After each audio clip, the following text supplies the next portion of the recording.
Good morning, good afternoon and good evening, जो भी मुझे जब भी सुन रहा है उसके अकॉर्डिंग। तो बच्चे आज हम लोग अपने लेक्चर नंबर 40 पे आ चुके हैं और हम लोग इन्वेंट्रीज के बारे में पढ़ रहे थे। तो बच्चे हम लोगों ने लास्ट क्लास में बहुत सारी बातें करी थी इन्वेंट्रीज की, कि भाई इन्वेंट्रीज क्या होती हैं, इन्वेंट्रीज का वैल्यूएशन हम लोग क्यों करते हैं, उसकी रीजन समझे थे, कौन कौन सी टेक्निक्स होती हैं इन्वेंट्री वैल्यूएशन के लिए, वो भी हम लोगों ने लास्ट क्लास में समझ ली थी। ठीक है जी। फिर हम लोगों ने सीखा था कि भाई परपेचुअल इन्वेंट्री सिस्टम का मतलब क्या होता है, पीरियोडिक इन्वेंट्री सिस्टम का मतलब क्या होता है। तो ये सब बातें हम लोग लास्ट क्लास में कर चुके हैं। आज बच्चे हमें क्या करना है, इन्वेंट्रीज का वैल्यूएशन करना है। आज हमें इन्वेंट्रीज की वैल्यू निकालनी है। जब हम लोग बैलेंस शीट डेट पे इन्वेंट्रीज का वैल्यूएशन करते हैं तो भाई वैल्यू वो क्या निकल के आती है, उसके लिए आज हमें बहुत सारे क्वेश्चंस करने हैं। तो इन्वेंट्री वैल्यूएशन के आज मैं आपको बहुत सारे क्वेश्चंस कराने जा रहा हूँ। तो थियोरिटिकल बातें तो मैं लास्ट क्लास में बहुत सारी कर चुका हूँ, कि जो थ्योरी के पॉइंट ऑफ व्यू से इंपॉर्टेंट थी, और कुछ मैंने आपको प्रैक्टिकल क्वेश्चंस भी लास्ट क्लास में करवाए थे। बट बच्चे आज क्लास में हम लोग सिर्फ क्वेश्चंस ही करेंगे, और क्वेश्चंस हम लोग बहुत सारे डिस्कस करेंगे आज, जो आपके एग्जाम में आ सकते हैं। ठीक है, तो आज की क्लास आपके लिए बहुत इंपॉर्टेंट है। तो आज की क्लास को बहुत ही कॉन्सेंट्रेशन के साथ अटेंड करिएगा। ठीक है जी। तो चलो हम लोग शुरू करते हैं। तो सबसे पहले मैं आपको क्वेश्चन कराने जा रहा हूं, क्वेश्चन नंबर 6। तो क्वेश्चन नंबर 6 आप लोग ओपन करिएगा। तो क्या दे रखा हुआ है, from the following particulars ascertain the value of inventories as on 31 March 2018। तो मेरे को इन्वेंट्रीज की वैल्यू निकालनी है एज ऑन 31 मार्च 2018। क्या दे रखा हुआ है, inventories as on 1 April 2017 rupees 1,42,500, purchases 7,62,500, manufacturing expenses 1,50,000, selling expenses 60,500, administrative expenses 30,000, financial charges 21,500, sales 12,45,000. At the time of valuing inventory as on 31st March 2017, a sum of rupees 17,500 was written off on a particular item which was originally purchased for rupees 50,000 and was sold during the year for rupees 45,000. Barring the transaction relating to this item, the gross profit earned during the year was 20% on sales. तो मेरे को कुछ information दे रखी है कि भाई inventory opening दे रखी है मेरे को 1,42,500 की, और ड्यूरिंग द ईयर के परचेजेस दे रखे हैं, कुछ एक्सपेंसेस दे रखे हुए हैं, सेल्स मेरे को दे रखी हुई है, और एक बात मेरे को दे रखी है कि भाई लास्ट ईयर जब हमने इन्वेंट्री का वैल्यूएशन करा था, मतलब 31 मार्च 2017 को जब वैल्यूएशन करा था लास्ट ईयर में, तब मैंने कोई एक आइटम से 17,500 रुपीज राइट ऑफ कर दिए थे, जो कि हम लोगों ने 50,000 में परचेज करे थे, और बच्चे उस आइटम को ड्यूरिंग द ईयर मैंने 45,000 रुपीज में सेल करा। तो बस ये वाले ट्रांजैक्शन को छोड़ के हमने जो ग्रॉस प्रॉफिट अर्न करा है during the year which was 20% on sales, और मेरे को यहाँ पे वैल्यू ऑफ इन्वेंट्री निकालनी है एज ऑन 31 मार्च 2018। तो चलो इस क्वेश्चन को सॉल्व करते हैं। तो क्वेश्चन नंबर 6 में मेरे को ये बताया कि भाई ओपनिंग इन्वेंट्री मैंने आपको दे दी है, कुछ परचेजेस दे रखे हुए हैं, कुछ एक्सपेंसेस दे रखे हैं, कुछ सेल्स दे रखी है, और एक आइटम के बारे में दे रखा है कि भाई एक आइटम ऐसा था जिसपे हम लोगों ने 17,500 रुपीज राइट ऑफ कर दिया। तो मैंने यहां पे सबसे पहले लिखा calculation of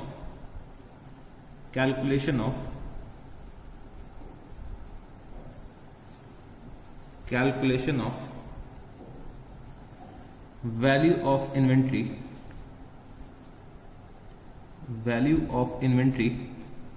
as on 31st March 2018। तो calculation of value of inventory as on 31st March 2018। तो मेरे को वैल्यू निकालनी इन्वेंट्री की। तो भाई मेरे को सबसे पहले क्या चाहिए कि भाई मेरी ओपनिंग इन्वेंट्री क्या है, ओपनिंग इन्वेंट्री। तो ओपनिंग इन्वेंट्री मैंने कितना लिखा, 1,42,500 रुपीज मेरे को दे रखा है कि इन्वेंट्री एज ऑन 1 अप्रैल 2017 मैंने लिख दिया यहाँ पे कितना, 1,42,500 रुपीज। फिर मैंने क्या करा है, ड्यूरिंग द ईयर कुछ इन्वेंट्रीज को परचेज करा है। तो मैंने यहाँ पे क्या लिखा, परचेजेस।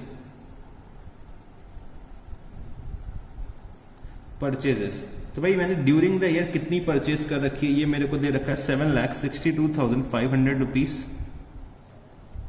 और बच्चे मैंने इन्वेंट्रीज जो परचेज करी है, तो इन्वेंट्रीज मैंने परचेज करके उसको कन्वर्ट करा होगा फिनिश गुड्स में। तो फिनिश गुड्स में कन्वर्ट करने के लिए मैंने एक्सपेंसेस इनकर करे हैं, तो मेरे को मैन्युफैक्चरिंग एक्सपेंसेस दे रखे हुए हैं। बच्चे सेलिंग एक्सपेंसेस जो होते हैं वो सेल से रिलेटेड होते हैं। एडमिनिस्ट्रेटिव एक्सपेंसेस हमारे ऑफिस के एक्सपेंसेस होते हैं, तो वो भी बच्चे मेरे कन्वर्जन से रिलेटेड नहीं होते। मेरे को वो एक्सपेंसेस चाहिए जो एक्सपेंसेस हम लोग इनकर कर रहे हैं रॉ मटेरियल में, जिससे कि वो कन्वर्ट हो जाए फिनिश गुड्स में। तो भाई सेलिंग एक्सपेंसेस तो हम लोग किस लिए इनकर करते हैं, सेल्स करने के लिए इनकर करते हैं, तो ये तो कन्वर्जन के लिए नहीं होंगे। मैन्युफैक्चरिंग एक्सपेंसेस हम लोग जो इनकर करते हैं वो बच्चे कन्वर्जन करने के लिए होता है, कि हम रॉ मटेरियल को कन्वर्ट कर रहे हैं किसमें, फिनिश गुड्स में। सेलिंग एक्सपेंसेस सेल से रिलेटेड होते हैं। एडमिनिस्ट्रेटिव एक्सपेंसेस बच्चे ऑफिस एक्सपेंसेस होते हैं, जो हम लोगों की सैलरी होती है। जैसे मैं कौन हूँ, ऑडिटर होता हूँ, तो हम लोगों की सैलरी, हम जैसे सीएस की सैलरी, वो सब किस में आती है, एडमिनिस्ट्रेटिव एक्सपेंस में। तो बच्चे हम लोग जो होते हैं वो गुड्स को प्रोड्यूस नहीं करते, हम लोग गुड्स को कन्वर्ट नहीं करते हैं। तो ये मेरे कौन से हो गए, ऑफिस एक्सपेंसेस। फाइनेंशियल चार्जेस जैसे हो गया इंटरेस्ट वगैरह। तो ये सब एक्सपेंसेस हम लोग जो इनकर करते हैं वो बच्चे इन्वेंट्रीज से रिलेटेड नहीं होते हैं, वो हम लोग इन्वेंट्रीज को कन्वर्ट करने के लिए नहीं इनकर करते हैं। तो इसको तो मेरे को नहीं लेना है, सिर्फ मेरे को कौन सा लेना है, मैन्युफैक्चरिंग एक्सपेंसेस को लेना है। तो मैन्युफैक्चरिंग एक्सपेंसेस जो हम लोग इनकर करते हैं, तो उससे बच्चे क्या होता है, रॉ मटेरियल को हम लोग फिनिश गुड्स में कन्वर्ट करते हैं। तो मेरे को यहाँ पे अपने फिनिश गुड्स की वैल्यू निकालनी है, तो मैं यहाँ पे क्या करूंगा, मैन्युफैक्चरिंग एक्सपेंसेस को ऐड कर दूंगा। मैन्युफैक्चरिंग एक्सपेंसेस, तो मैन्युफैक्चरिंग एक्सपेंसेस जो मेरे को दे रखे हुए हैं वो कितना है, 7 लाख रुपीज, सॉरी 1,50,000 रुपीज है, 1,50,000। तो मैन्युफैक्चरिंग एक्सपेंस 1,50,000 रुपीज मेरे को दे रखे हुए हैं। तो भाई मेरे पास इतने वैल्यू के गुड्स थे, इतने वैल्यू के मेरे पास गुड्स थे। तो चलो इसका टोटल करो फटाफट से और मेरे को बताओ। तो इसका टोटल कितना आ रहा है, तो इसका टोटल आ रहा है 10,55,000 रुपीज। तो भाई 10,55,000 रुपीज की इन्वेंट्रीज मेरे पास थी, ठीक है जी। अब मेरे साथ एक छोटे से वर्किंग नोट पे आना। तो मेरे को अब आपको कुछ बातें करनी है। ये तो भाई 10,55,000 रुपीज की टोटल इन्वेंट्रीज है मेरे पास। इसमें से मैंने क्या करा, कुछ इन्वेंट्रीज की सेल करी है, तो चलो वो भी हम लोग निकाल लेते हैं।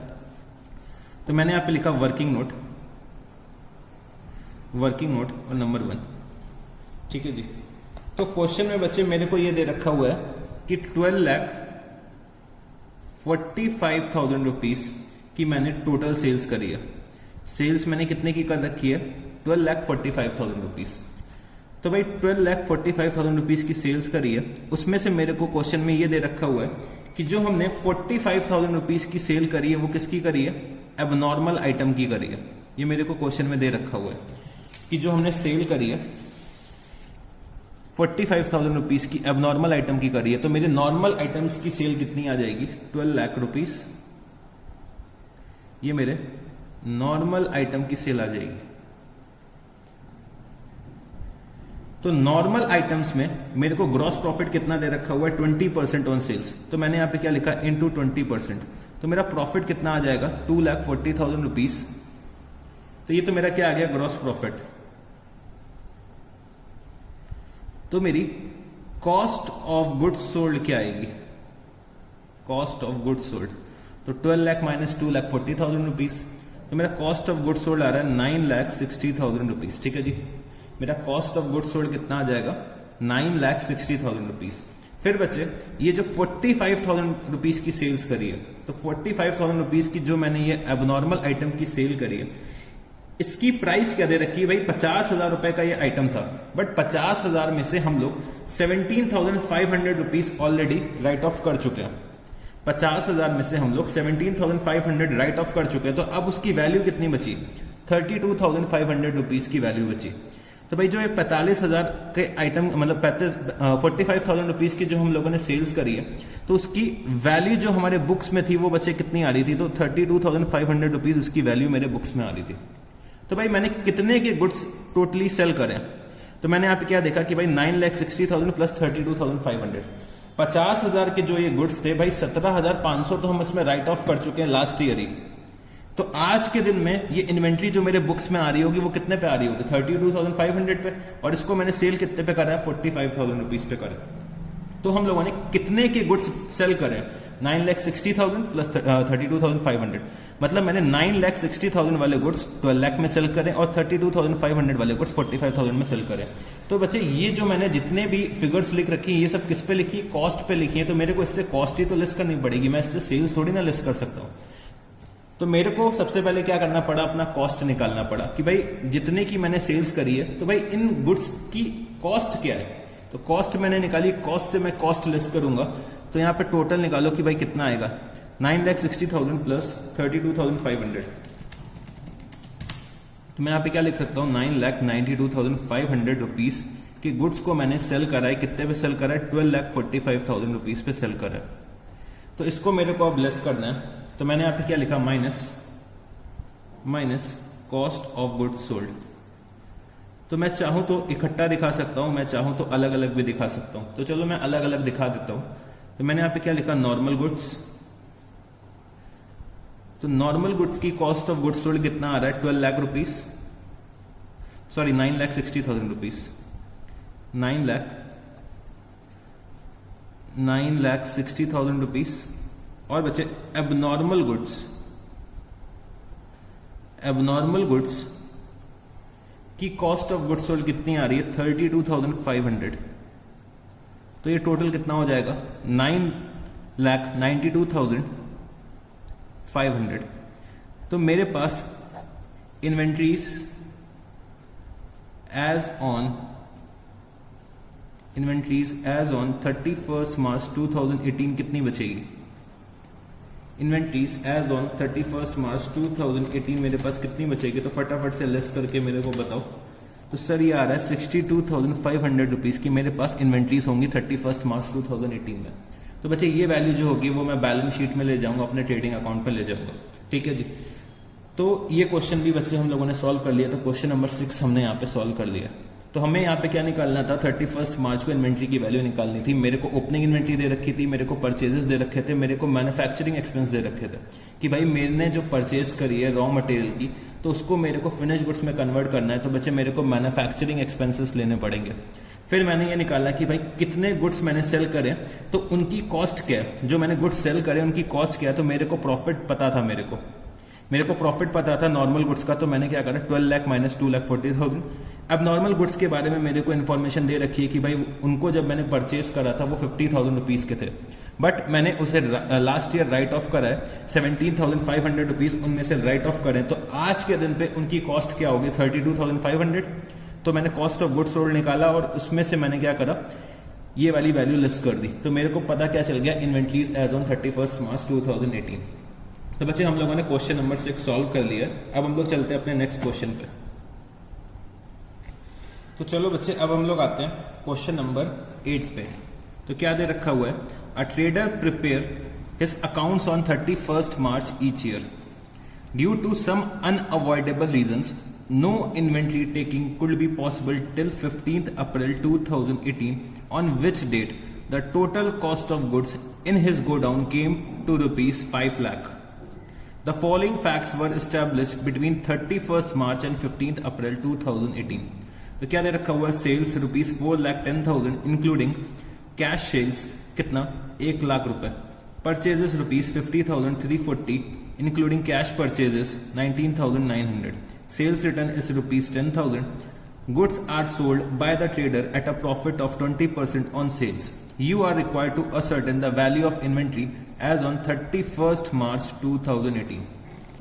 तो बच्चे जैसे कि हम लोगों ने पढ़ा था पीरियोडिक इन्वेंट्री सिस्टम में कि जो इन्वेंट्री की जो हम लोग टेकिंग करते हैं, मतलब जो हम लोग स्टॉक टेकिंग करते हैं, जब हम लोग फिजिकल काउंटिंग पे जाते हैं तो कोई ज़रूरी नहीं होता है कि हम लोग 31 मार्च को ही काउंटिंग करें जाके, क्योंकि कभी कभी प्रैक्टिकली ये पॉसिबल नहीं होता है। तो क्वेश्चन में दे रखा है कि भाई due to some unavoidable reason no inventory taking could be possible till 15th April 2018. तो भाई 15 अप्रैल को मैंने क्या करा है, स्टॉक टेकिंग करी है और मेरे को वैल्यू कब की चाहिए, 31 मार्च की चाहिए। तो भाई 15th मार्च को मैं क्या करूंगा, इन्वेंट्री टेकिंग करूंगा, स्टॉक टेकिंग करूंगा। तो जो भी 15th मार्च को इन्वेंट्री की वैल्यू निकल के आएगी उसमें मैं कुछ एडजस्टमेंट्स कर दूंगा कि भाई 31 मार्च से 15 अप्रैल तक जो भी ट्रांजैक्शंस हुए होंगे उसका मैं एडजस्टमेंट्स कर दूंगा। तो मेरे को यहाँ पे 31 मार्च की वैल्यू पता चल जाएगी। तो बच्चे बस मेरे को यही करना है इस क्वेश्चन में। तो मेरे को 15 अप्रैल की वैल्यू दे रखी है कि भाई 15 अप्रैल को जब मैंने स्टॉक टेकिंग करी तो कितना आया, 5 लाख रुपीस की इन्वेंट्रीज निकल के आई। फिर मैंने ड्यूरिंग द पीरियड ऑफ 31 मार्च से 15 अप्रैल तक मैंने सेल्स कर रखी है 4,10,000 की, इंक्लूडिंग कैश सेल्स कितना, 1 लाख रुपीस। तो भाई सेल्स कर रखी है तो मेरे को कैश या क्रेडिट से क्या मतलब है। जब हम लोग इन्वेंट्रीज को अपने गोडाउन से निकाल रहे हैं या फिर ला रहे हैं, कैश में ला रहे हैं या क्रेडिट में ला रहे हैं, ये चीज़ मेरे लिए रेलेवेंट होती है क्या? नहीं सर, नहीं, बिल्कुल भी रेलेवेंट नहीं होती। तो परचेजेस हम लोग कैश में करें या क्रेडिट में करें, क्या मतलब है इसका। फिर दे रखा है सेल्स रिटर्न। फिर और क्या दे रखा है, goods are sold by the trader at a profit of 20% on sales. तो भाई सेल्स मेरे को दे रखी है तो सेल्स को मेरे को कॉस्ट पे कन्वर्ट करना पड़ेगा, क्योंकि हम लोग जो इन्वेंट्री का वैल्यूएशन करते हैं वो किस पे करते हैं, हमेशा कॉस्ट पे करते हैं। तो चलो इस क्वेश्चन को सॉल्व करते हैं। तो मेरे साथ यहाँ पे लिखना क्वेश्चन नंबर 8। क्वेश्चन नंबर 8, तो मैंने यहाँ पे क्या लिखा, calculation of valuation of inventories, calculation of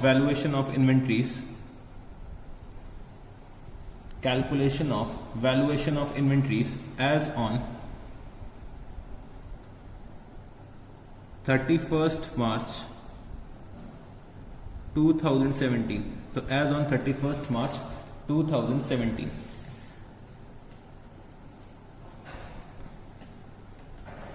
फिर 2018 है ये, एज ऑन 31 मार्च 2018। तो मेरे को वैल्यूएशन कब करना है, 31 मार्च 2018 को मेरे को यहाँ पे वैल्यूएशन करना है।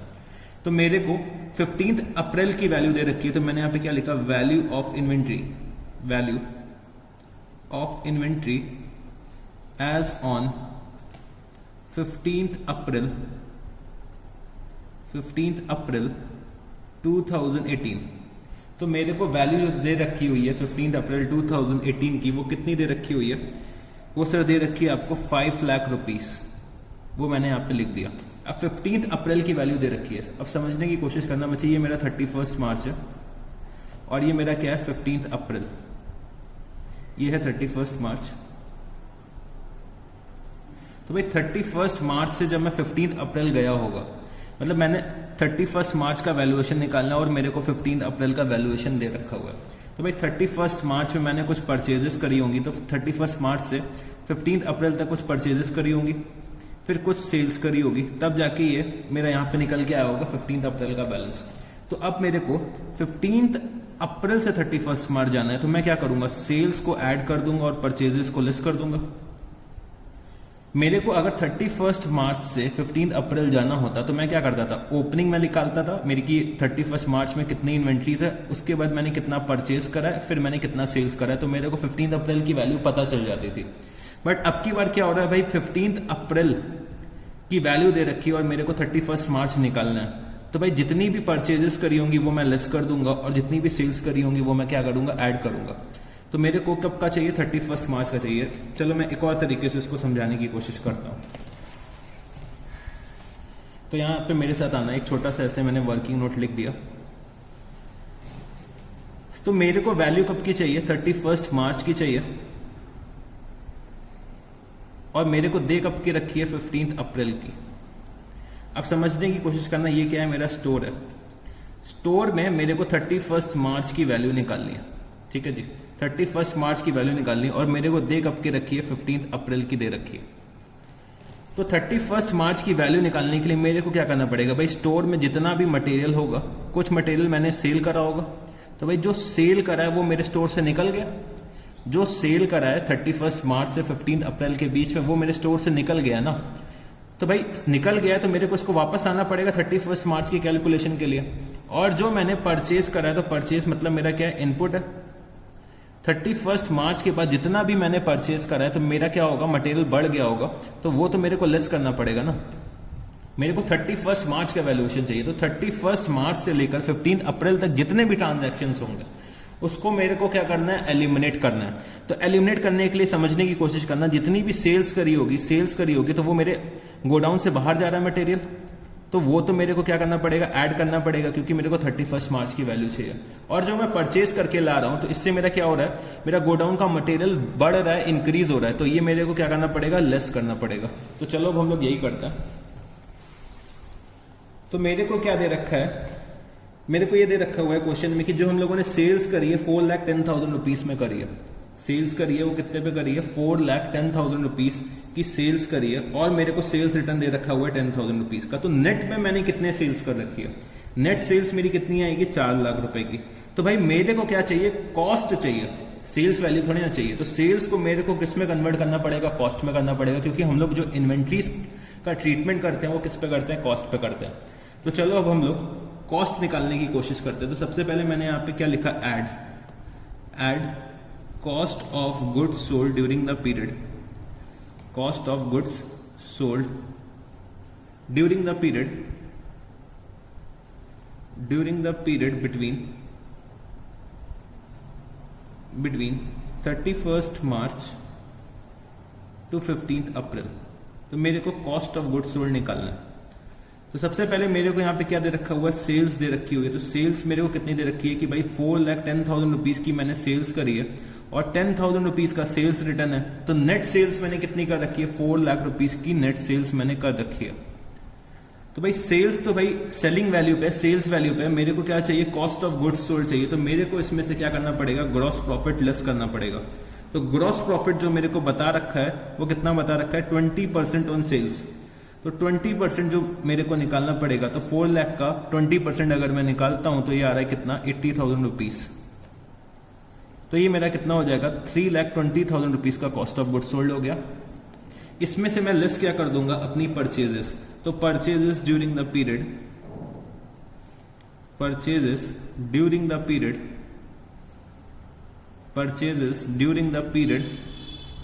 between 31st March to 15th April। तो मेरे को अब क्या निकालना है, परचेजेस निकालना है। तो परचेजेस मेरे को क्वेश्चन में दे रखा हुआ है और परचेजेस मैं डायरेक्टली क्या कर दूंगा, लेस कर दूंगा। तो परचेज मेरे को दे रखा है 50,340 रुपीज की मेरे को यहाँ पे परचेज दे रखी है। तो मेरी यहाँ पे value of inventory as on 31st March 2018 कितना आ जाएगा। तो वैल्यू ऑफ इन्वेंट्री कितनी आ जाएगी, 5 लाख प्लस 3,20,000 माइनस 50340। तो ये कितना आ रहा है, 769,660। Value of inventory as on 31st March 2018 कितना आ जाएगा, 769,660। तो बच्चे हम लोगों ने यहाँ पे क्वेश्चन नंबर 8 भी सॉल्व कर दिया। तो क्वेश्चन नंबर 8 में मेरे को 15 अप्रैल का वैल्यूएशन दे रखा हुआ था इन्वेंट्री का। फिर मैंने उसमें क्या करा, कुछ एडजस्टमेंट्स करी जिससे कि मैं 31st March 2018 तक आ पाऊँ। तो एडजस्टमेंट्स पे मेरे को क्या करना होगा बच्चे, जो सेल्स का रखी होगी वो मेरे को ऐड करना पड़ेगा। मतलब सेल्स का मेरे को कॉस्ट ऑफ गुड्स सोल्ड निकालना पड़ेगा कि भाई कितने गुड्स को मैंने सेल करा है, उनकी कॉस्ट क्या थी। तो कॉस्ट निकाली, वो मैंने क्या करी, ऐड करी, और परचेजेस जितनी कर रखी होंगी वो मेरे को लेस करनी पड़ेंगी। और जो मेरे को कैश परचेज और क्रेडिट परचेज या फिर कैश सेल्स या फिर क्रेडिट सेल्स के बारे में दे रखा है, वो बच्चे मेरे लिए रेलिवेंट नहीं है। मेरे लिए रेलिवेंट क्या, सेल्स का फिगर रेलिवेंट है और मेरे लिए परचेज का फिगर रेलिवेंट है। वो मैं कैश में कर रहा हूँ या क्रेडिट में कर रहा हूँ, वो चीज़ मेरे लिए रेलिवेंट यहाँ पे नहीं है। तो हम लोगों ने यहाँ पे क्वेश्चन नंबर 8 भी सॉल्व कर लिया है। तो चलो अब हम लोग चलते हैं अपने नेक्स्ट क्वेश्चन पे। तो चलो अब हम लोग आते हैं क्वेश्चन नंबर 9 पे। तो क्वेश्चन नंबर 9 पे क्या दे रखा हुआ है, inventory taking for the year ended 31st March 2016 was completed by 10th April 2016, the valuation of which showed an inventory figure of rupees 16,75,000 at cost as on the completion date. After the end of the accounting year until the date of the completion of inventory taking, sales for the next year were made for rupees 68,750, profit margin being 33.33% on cost. Purchases for the next year included in the inventory amounted to rupees 90,000 at cost less state discount 10%. During this period, goods were added to the inventory at the markup price of rupees 3,000 in respect of sales return. After inventory taking, it was found that there were certain very old slow moving items costing rupees 11,250, which should be taken at rupees 5,250 to ensure disposal to an interested customer. Due to heavy flood, certain goods costing rupees 15,500 were received from the supplier beyond the delivery date of the customer. As a result, the customer refused to take delivery and net realizable value of the goods was estimated to rupees 12,500 on 31st March. Compute the value of inventory for inclusion in the final accounts for the year ended 30th March 2016. तो मेरे को यहाँ पे 30th March 2016 की value निकालनी है, sorry 31st March 2016 की value निकालनी है। तो ये 31st March होना चाहिए, ये 30th March दे रखा है, तो मेरे को क्या निकालना है, 31st March निकालना है। ठीक है जी, 31st March को मेरे को यहाँ पे वैल्यू निकालनी है अपने इन्वेंट्रीज की। तो मेरे को दे रखा हुआ है कि जो हम लोगों ने इन्वेंट्री का वैल्यूएशन कंप्लीट किया है वो कब किया है, 10 अप्रैल को वैल्यूएशन हम लोगों ने कंप्लीट करा है। तो मेरे को कब की वैल्यू चाहिए, 31st March 2016 की वैल्यू चाहिए। तो भाई 31st March से लेकर 10th अप्रैल तक जितनी भी मैंने सेल्स परचेज कर रखी होगी, इन या आउट ऑफ इन्वेंट्री का रखा होगा, तो बच्चे उसका मेरे को क्या करना पड़ेगा, एडजस्टमेंट करना पड़ेगा। तो मैंने जितनी भी सेल्स कर रखी होगी तो मेरे को उसकी कॉस्ट निकालनी पड़ेगी और वो ऐड करनी पड़ेगी, और जितना भी मैंने परचेज कर रखा होगा वो मेरे को लेस करना पड़ेगा। और भी बच्चे इसमें कुछ और भी एडजस्टमेंट्स दे रखे हैं क्वेश्चन में, तो वो भी मेरे को करने होंगे। तो चलो पहले हम लोग इस क्वेश्चन को स्टार्ट करते हैं, क्वेश्चन नंबर 9 को, फिर हम लोग समझते हैं कि भाई हमें सारे के सारे जो ये ट्रीटमेंट्स दे रखे हैं उसको कैसे अपने क्वेश्चन में अडॉप्ट करना है। तो क्वेश्चन नंबर 9 पे आप लोग मेरे साथ आ जाइए। Question number 9,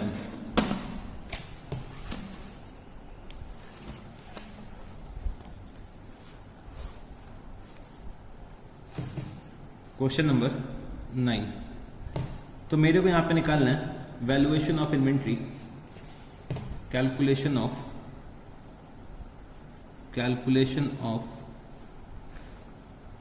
value of inventory as on 31st March 2016। तो मेरे को वैल्यू निकालनी है इन्वेंट्री की एज ऑन 31st March 2016।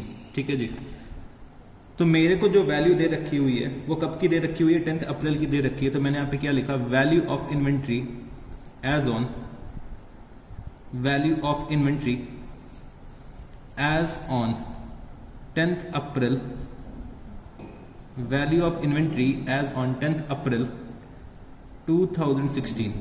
तो मेरे को वैल्यू जो दे रखी हुई है वो कितनी दे रखी हुई है, 16,75,000 रुपीज दे रखी हुई है 10th अप्रैल की।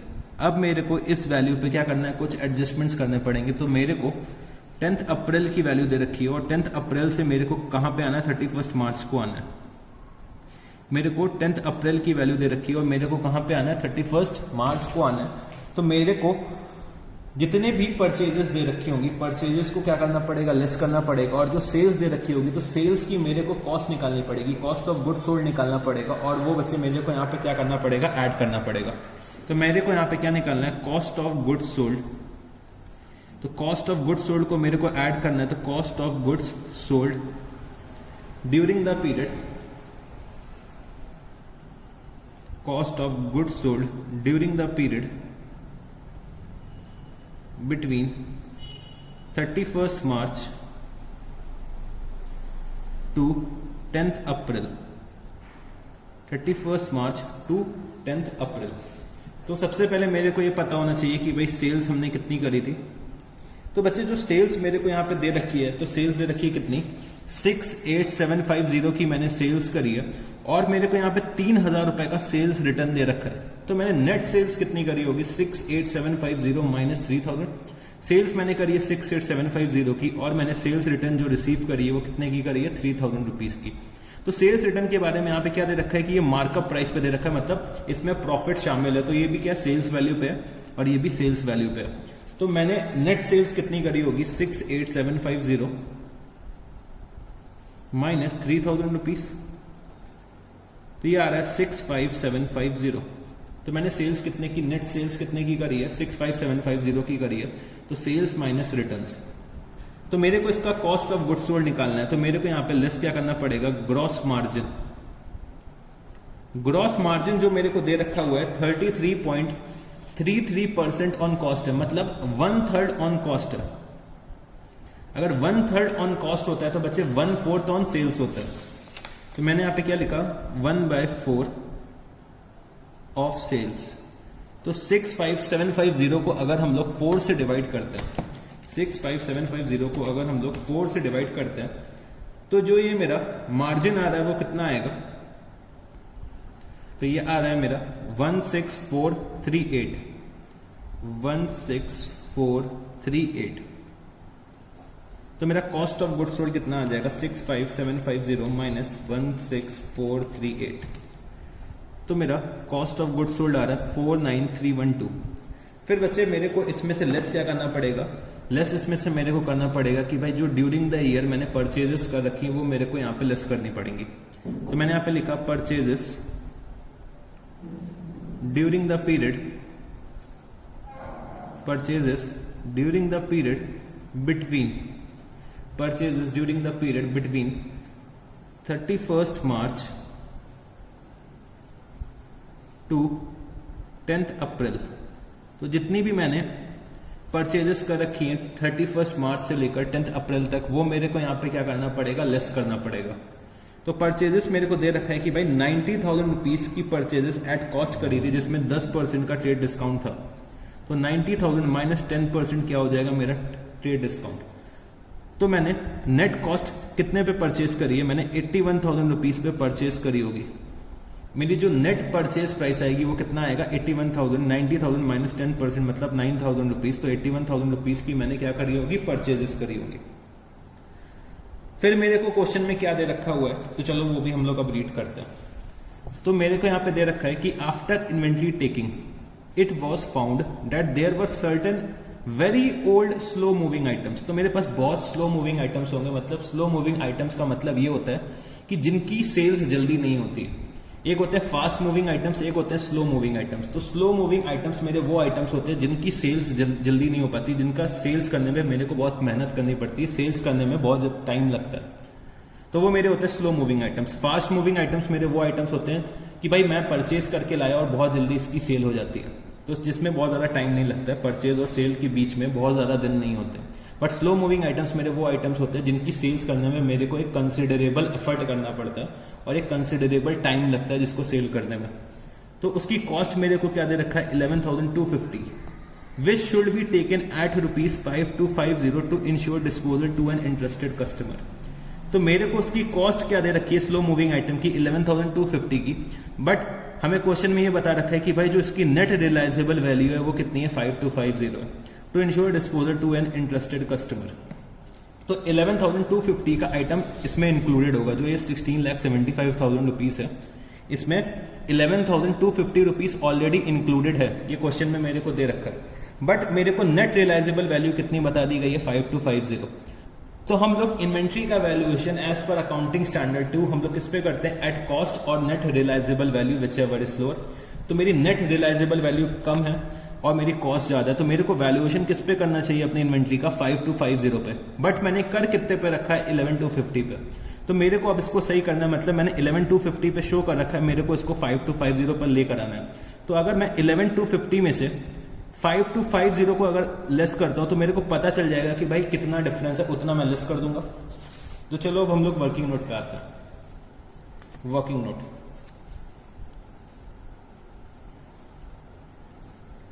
मेरे को कॉस्ट कितनी बता दी गई 11,250 और मेरे को एनआरबी बता दिया गया कितना 5250। तो मेरा इन्वेंट्री का वैल्यूएशन किस पे होना चाहिए, एनआरबी पे होना चाहिए, क्योंकि कॉस्ट और NRV whichever is lower as per accounting standard 2। तो मेरी इन्वेंट्री की वैल्यू क्या आनी चाहिए 5250 आनी चाहिए। बट हम लोग ऑलरेडी ले कितना चुके हैं 11,250 ले चुके हैं। तो मेरे को 11,250 से कितने पे जाना है 5,250 रुपीज में जाना है। तो अगर मैं 11,250 में से 6,000 लेस कर दूं तो मेरे को 5250 मिल जाएगा। अगर मैं 11,250 की वैल्यू में से 6,000 लेस कर दूं तो मेरे को 5250 की नेट रियलाइजेबल वैल्यू मिल जाएगी। तो मैं यहाँ पे क्या लिखूंगा, मैं यहाँ पे लिखूंगा minus loss on revaluation of slow moving item.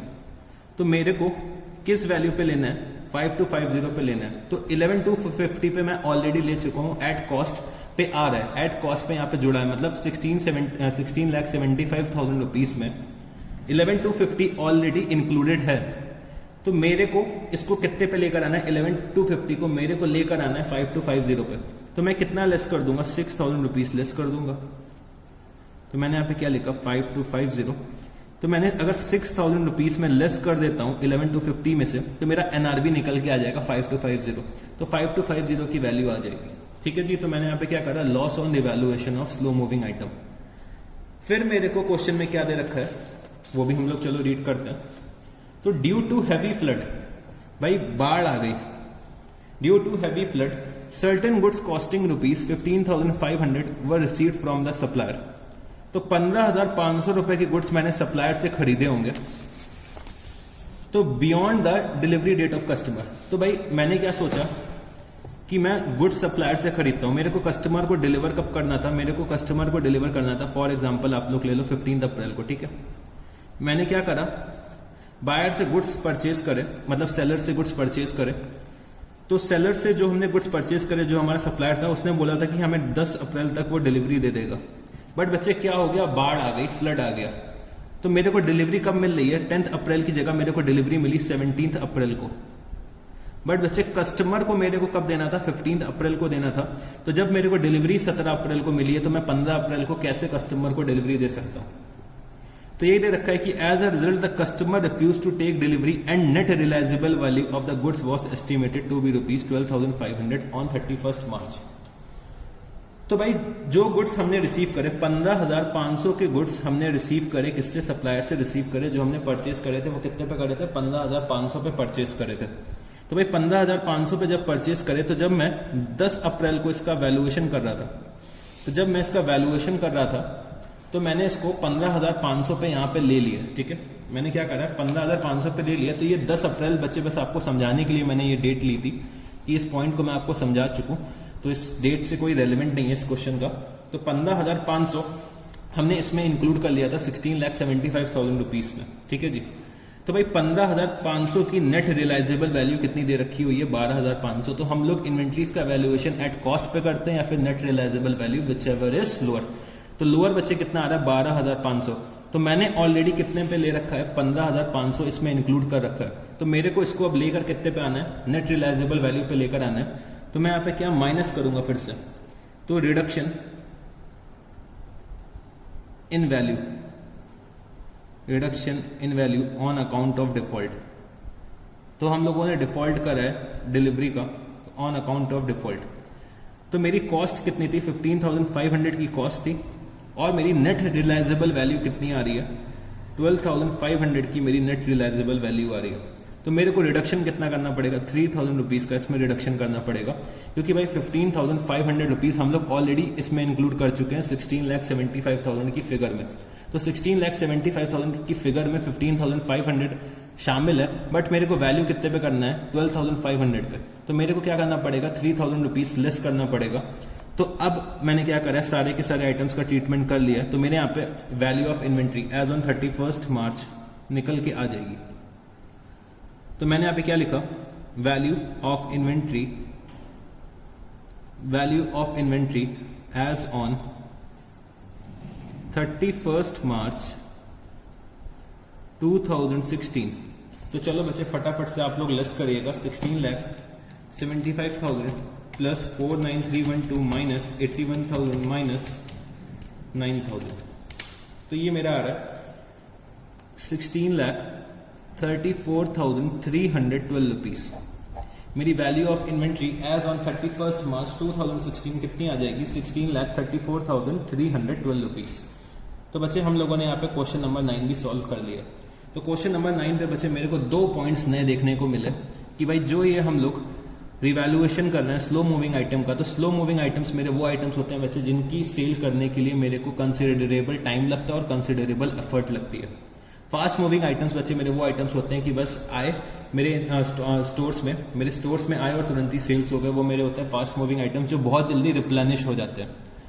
तो वो मेरे होते हैं fast moving item. Slow moving item जिसको सेल करने के लिए मेरे को कंसिडरेबल टाइम और एफर्ट लगता है। ठीक है जी। तो मैंने यहाँ पे क्या सीखा कि भाई हम लोग जो इन्वेंट्री का वैल्यूएशन करते हैं वो हम लोग या तो कॉस्ट पे करते हैं या फिर नेट रियलाइजेबल वैल्यू पे करते हैं, तो विच एवर इज लोअर।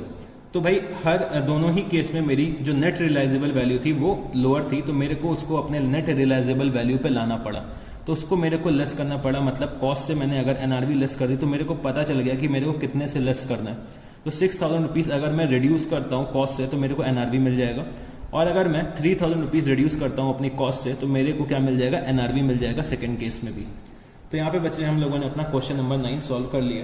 तब हम लोग चलते हैं चलो नेक्स्ट क्वेश्चन पे। तो नेक्स्ट क्वेश्चन जो अब हम लोग करने जा रहे हैं वो है question number 11।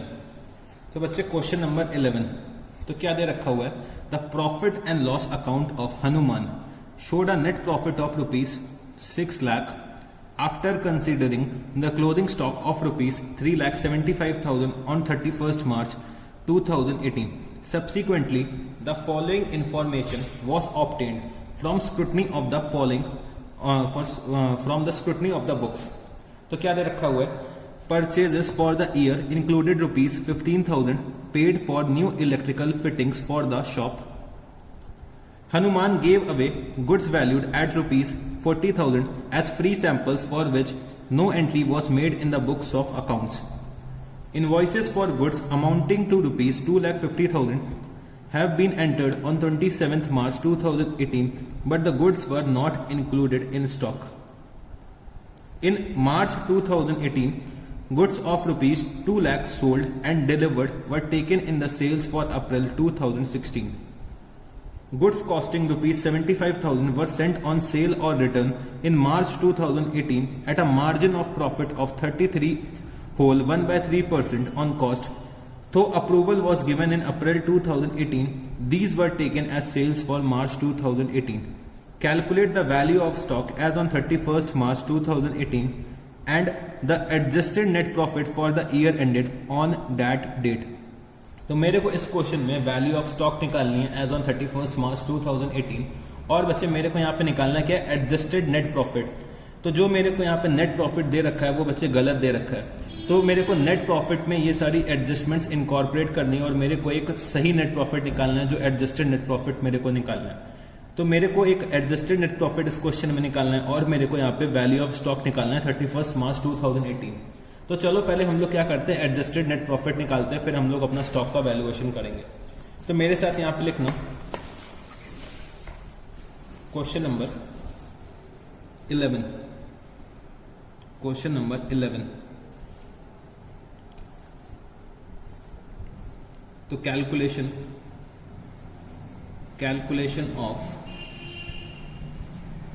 Calculation of adjusted net profit. तो मेरे को बहुत सारे आइटम्स दे रखे हुए हैं, कुछ इंफॉर्मेशंस दे रखी हुई हैं जो मेरे प्रॉफिट को इम्पैक्ट करती हैं, जो मैंने निकाल रखा है। मतलब जो मैंने 6 लाख रुपए का प्रॉफिट निकाला है तो भाई वो चेंज हो जाएगा क्योंकि मेरे को कुछ इंफॉर्मेशन दे रखी है। तो उस इंफॉर्मेशन को जब मैं इनकॉर्पोरेट करूंगा अपने क्वेश्चन में तो भाई मेरा नेट प्रॉफिट जो होगा वो चेंज हो जाएगा। तो मेरे को एक सही नेट प्रॉफिट निकाल के दिखाना है। तो मैंने यहाँ पे क्या लिखा, मैंने यहाँ पे लिखा कि भाई जो नेट प्रॉफिट गिवन है वो कितना है, नेट प्रॉफिट गिवन। तो मेरे को क्वेश्चन कहाँ से शुरू करना है, नेट प्रॉफिट गिवन जो हमें क्वेश्चन में दे रखा है वो कितना है, 6 लाख रुपीज। तो इस 6 लाख रुपीज में मेरे को क्या करना है, एडजस्टमेंट्स करनी है। तो एडजस्टमेंट्स चलो मेरे को क्या क्या दे रखी हुई हैं वो हम लोग पहले देखते हैं। तो मेरे को क्या दे रखा हुआ है कि purchases for the year included ₹15,000 paid for the new electrical fittings for the shop. तो हम लोगों ने कुछ 15,000 रुपीज पे करे थे new electrical fittings for the shop. मतलब मैं शॉप को एक चालू करने जा रहा हूँ, एक नई शॉप स्टेब्लिश कर रहा हूँ। तो बच्चे मैंने क्या सीखा था कि जो भी नारियल फोड़ने से पहले के एक्सपेंसेस होंगे वो मेरे को क्या करने होते हैं, कैपिटलाइज करने होते हैं। तो वो मेरे को अपने शॉप की कॉस्ट में कैपिटलाइज करने पड़ेंगे क्योंकि वो क्या है, मेरा एसेट है। तो मैं यहाँ पे क्या लिख सकता हूँ, ऑफिस का जो एसेट है उसमें मेरे को ये एक्सपेंस क्या करना पड़ेगा, कैपिटलाइज करना पड़ेगा। बट मैंने क्या करा है, मैंने इसको अपने परचेजेस में लिख लिया है। तो परचेजेस में लिख लिया मतलब मैंने अपने एक्सपेंसेस में लिख लिया क्योंकि परचेजेस मेरे बिजनेस के क्या होते हैं, एक्सपेंसेस होते हैं। तो मैंने 15,000 रुपए के एक्सपेंसेस मान लिए हैं जो कि वो मेरे क्या थे, एसेट्स थे। तो अगर मैंने 15,000 रुपए के एक्सपेंसेस ज्यादा लिख रखे हैं तो मेरा प्रॉफिट जो होगा वो 15,000 रुपए से कम हो जाएगा। तो भाई प्रॉफिट जो मेरा आ रहा है वो गलत आ रहा है, तो मेरे को अब अपने एक्सपेंसेस को क्या करना पड़ेगा, कम करना पड़ेगा, क्योंकि ये क्या है मेरे बिजनेस के एसेट्स हैं। तो मैं यहाँ पे क्या कर दूंगा, ऐड करूंगा। तो मैंने यहाँ पे क्या लिखा, add electrical fittings treated as purchases. तो भाई मैंने क्या करा था, गलती से एक्सपेंसेस अपने इंक्रीज कर लिए थे in the form of purchases, क्योंकि इलेक्ट्रिकल फिटिंग्स मेरे बिजनेस का क्या है, मेरे बिजनेस का एक एसेट है। तो electrical fittings treated as purchases, तो इसको मेरे को क्या करना पड़ेगा, ऐड करना पड़ेगा। तो ऐड कितने से करूंगा मैं, 15,000 रुपीज में प्रॉफिट में ऐड कर दूंगा कि मेरा प्रॉफिट इससे 15,000 रुपीज इंक्रीज हो जाएगा। फिर मेरे को क्वेश्चन में क्या दे रखा हुआ है, Hanuman gave away goods valued at rupees 40,000 as free samples for which no entry was made in the books of accounts। तो अब बच्चे यहाँ पे समझने की कोशिश करना, हमने क्या करा, 40,000 रुपीज के गुड्स एज सैंपल डिस्ट्रीब्यूट कर दिया। तो जब हम लोग goods as a sample distribute करते थे तो बच्चे उसकी अकाउंटिंग एंट्री क्या होती थी, आप मेरे को बता सकते हो। तो भाई जब कभी भी हम लोग फ्री सैंपल्स बांटते थे, मतलब हम लोग क्या कर रहे थे, एडवर्टाइजमेंट कर रहे थे। तो advertisement account debit to purchases account, advertisement account debit to purchases account. तो बच्चे मेरे यहाँ पे दोनों ही नॉमिनल अकाउंट है, दोनों ही क्या है, नॉमिनल अकाउंट है। तो एक बार नॉमिनल अकाउंट डेबिट हो रहा है, एक बार नॉमिनल अकाउंट क्या हो रहा है, क्रेडिट हो रहा है। तो इससे मेरे प्रॉफिट में कोई भी इंपैक्ट नहीं आएगा, बट मेरे को यहाँ पे दिखाना पड़ेगा कि भाई जो हम लोगों ने गुड्स को डिस्ट्रीब्यूट करा है, तो गुड्स जो डिस्ट्रीब्यूट करें तो इससे मेरा क्या होगा, परचेजेस कम होगा और मेरा एडवर्टाइजमेंट एक्सपेंस इंक्रीज होगा। तो दोनों ही बच्चे इसमें क्या है, नॉमिनल अकाउंट से। तो नॉमिनल अकाउंट डेबिट भी हो रहा है और क्रेडिट भी हो रहा है, तो प्रॉफिट में तो कोई भी इंपैक्ट नहीं आने वाला है, बट मेरे को यहाँ पे शो करना पड़ेगा। जबकि परचेजेस जो यहाँ पे थी वो बच्चे मेरी क्या थी, नॉमिनल अकाउंट थी, और इलेक्ट्रिकल फिटिंग्स मेरा क्या था, एक रियल अकाउंट था। तो भाई नॉमिनल अकाउंट को हम लोग यहाँ पे क्या कर रहे थे, क्रेडिट कर रहे थे। तो क्रेडिट जब कभी भी हम लोग नॉमिनल अकाउंट को करते हैं तो उससे मेरा क्या होता है, प्रॉफिट इंक्रीज होता है। ये हम लोगों ने कौन से चैप्टर में पढ़ा था, रेक्टिफिकेशन ऑफ एरर्स में। जब रेक्टिफिकेशन ऑफ एरर्स में मैं निकाल रहा था कि भाई मैंने जो एरर्स कर रखी हैं तो उन एरर्स का इंपैक्ट मेरे प्रॉफिट में क्या पड़ता है, तो हम लोगों ने सीखा था कि भाई अगर नॉमिनल अकाउंट डेबिट हो रहा है तो मेरा प्रॉफिट कम होगा, और अगर नॉमिनल अकाउंट क्रेडिट हो रहा है तो हमारा प्रॉफिट क्या होगा, इंक्रीज होगा। तो ये भी बच्चे हम लोग रेक्टिफिकेशन ही तो कर रहे हैं, रेक्टिफिकेशन से अलग थोड़ी ना है। हम लोगों ने गलती से परचेजेस को परचेजेस में इंक्लूड कर लिया था इलेक्ट्रिकल फिटिंग्स को। तो ये बच्चे मेरा क्या है, रेक्टिफिकेशन ही तो मैं यहाँ पे कर रहा हूँ। तो मैं अपने प्रॉफिट्स को रेक्टिफाई कर रहा हूँ, तो मेरा प्रॉफिट 15,000 रुपये से इंक्रीज हुआ, और यहाँ पे प्रॉफिट पे तो कोई इंपैक्ट नहीं पड़ेगा, बट मैं यहाँ पे इसको दिखा दूंगा कि भाई जो मैंने गुड्स को डिस्ट्रीब्यूट करा तो इससे मेरी परचेजेस कम होंगी। तो मैंने यहाँ पे क्या लिखा, गुड्स डिस्ट्रीब्यूटेड एज सैंपल, तो इससे मेरा प्रॉफिट इंक्रीज होगा। गुड्स डिस्ट्रीब्यूटेड एज सैंपल्स, तो मैंने यहाँ पे क्या लिखा, 40,000 रुपीज, इससे मेरा प्रॉफिट इंक्रीज हुआ, और साथ ही साथ मैंने क्या लिख दिया यहाँ पे, माइनस एडवर्टाइजमेंट एक्सपेंस। तो अल्टीमेट इफेक्ट मेरा क्या आया, निल आ जाएगा। तो एडवर्टाइजमेंट एक्सपेंस कितना हो जाएगा, 40,000 रुपीज। तो वो मैं यहाँ पे क्या कर दूंगा, लेस कर दूंगा। तो बच्चे मैंने अपना सेकंड पॉइंट भी इनकॉर्पोरेट कर लिया। फिर मेरे को यहाँ पे थर्ड पॉइंट क्या दे रखा हुआ है, वो भी चलो हम लोग रीड करते हैं। Invoices for goods amounting to ₹2,50,000 have been entered on 27 March 2018 but the goods were not included in stock. तो भाई हम लोगों ने क्या करा होगा, कुछ परचेजेस करी होंगी, 2,50,000 रुपीज की। तो वो हम लोगों ने क्या करा, उस परचेज की एंट्री कर ली अपने बुक्स ऑफ अकाउंट्स में। बट बच्चे अभी तक गुड्स जो है वो मेरे को रिसीव नहीं हुए हैं 31 मार्च तक। मैंने क्या करा है, 27 मार्च को परचेज की एंट्री कर ली है, बट गुड्स अभी तक स्टॉक में रिसीव नहीं हुए हैं। हो सकता है गुड्स जो होंगे मेरे, जैसे कि मैं यहाँ पे कहाँ पे हूँ, मैं कानपुर में हूँ, और जो ये गुड्स आ रहे हैं वो कहाँ से आ रहे हैं, दिल्ली से आ रहे हैं। तो भाई दिल्ली से आने में 2-4 दिन का टाइम तो लगेगा ही कानपुर तक गुड्स आने में। तो हो सकता है मैंने क्या करा, 27 मार्च को परचेज करा होगा, ऑर्डर लिखवा दिया, बट गुड्स मेरे यहाँ कब आ रहे हैं, 2 अप्रैल को हो सकता है आएंगे। तो मैंने 27 मार्च को ही एंट्री कर ली, बट जब मैंने स्टॉक का वैल्यूएशन करा होगा, स्टॉक की काउंटिंग करी होगी, तो भाई 2 अप्रैल को वो गुड्स आ रहे हैं। तो 27 मार्च को या 31 मार्च को मेरे गोडाउन में थोड़ी ना वो गुड्स रखे हैं। तो भाई वो तो मैंने काउंट ही नहीं करे होंगे, बट मैंने क्या कर रखा है, परचेजेस की यहाँ पे एंट्री कर रखी है। तो purchase invoices for the goods amounting to ₹2,50,000 have been entered in 27 March 2018 but the goods were not included in the stock, मतलब मैंने इन गुड्स को अभी तक स्टॉक में इंक्लूड नहीं करा है क्योंकि भाई मेरे अभी तक गोडाउन में रिसीव ही नहीं हुए हैं। तो अब हमें इसका क्या ट्रीटमेंट करना होगा ये हमें समझना है।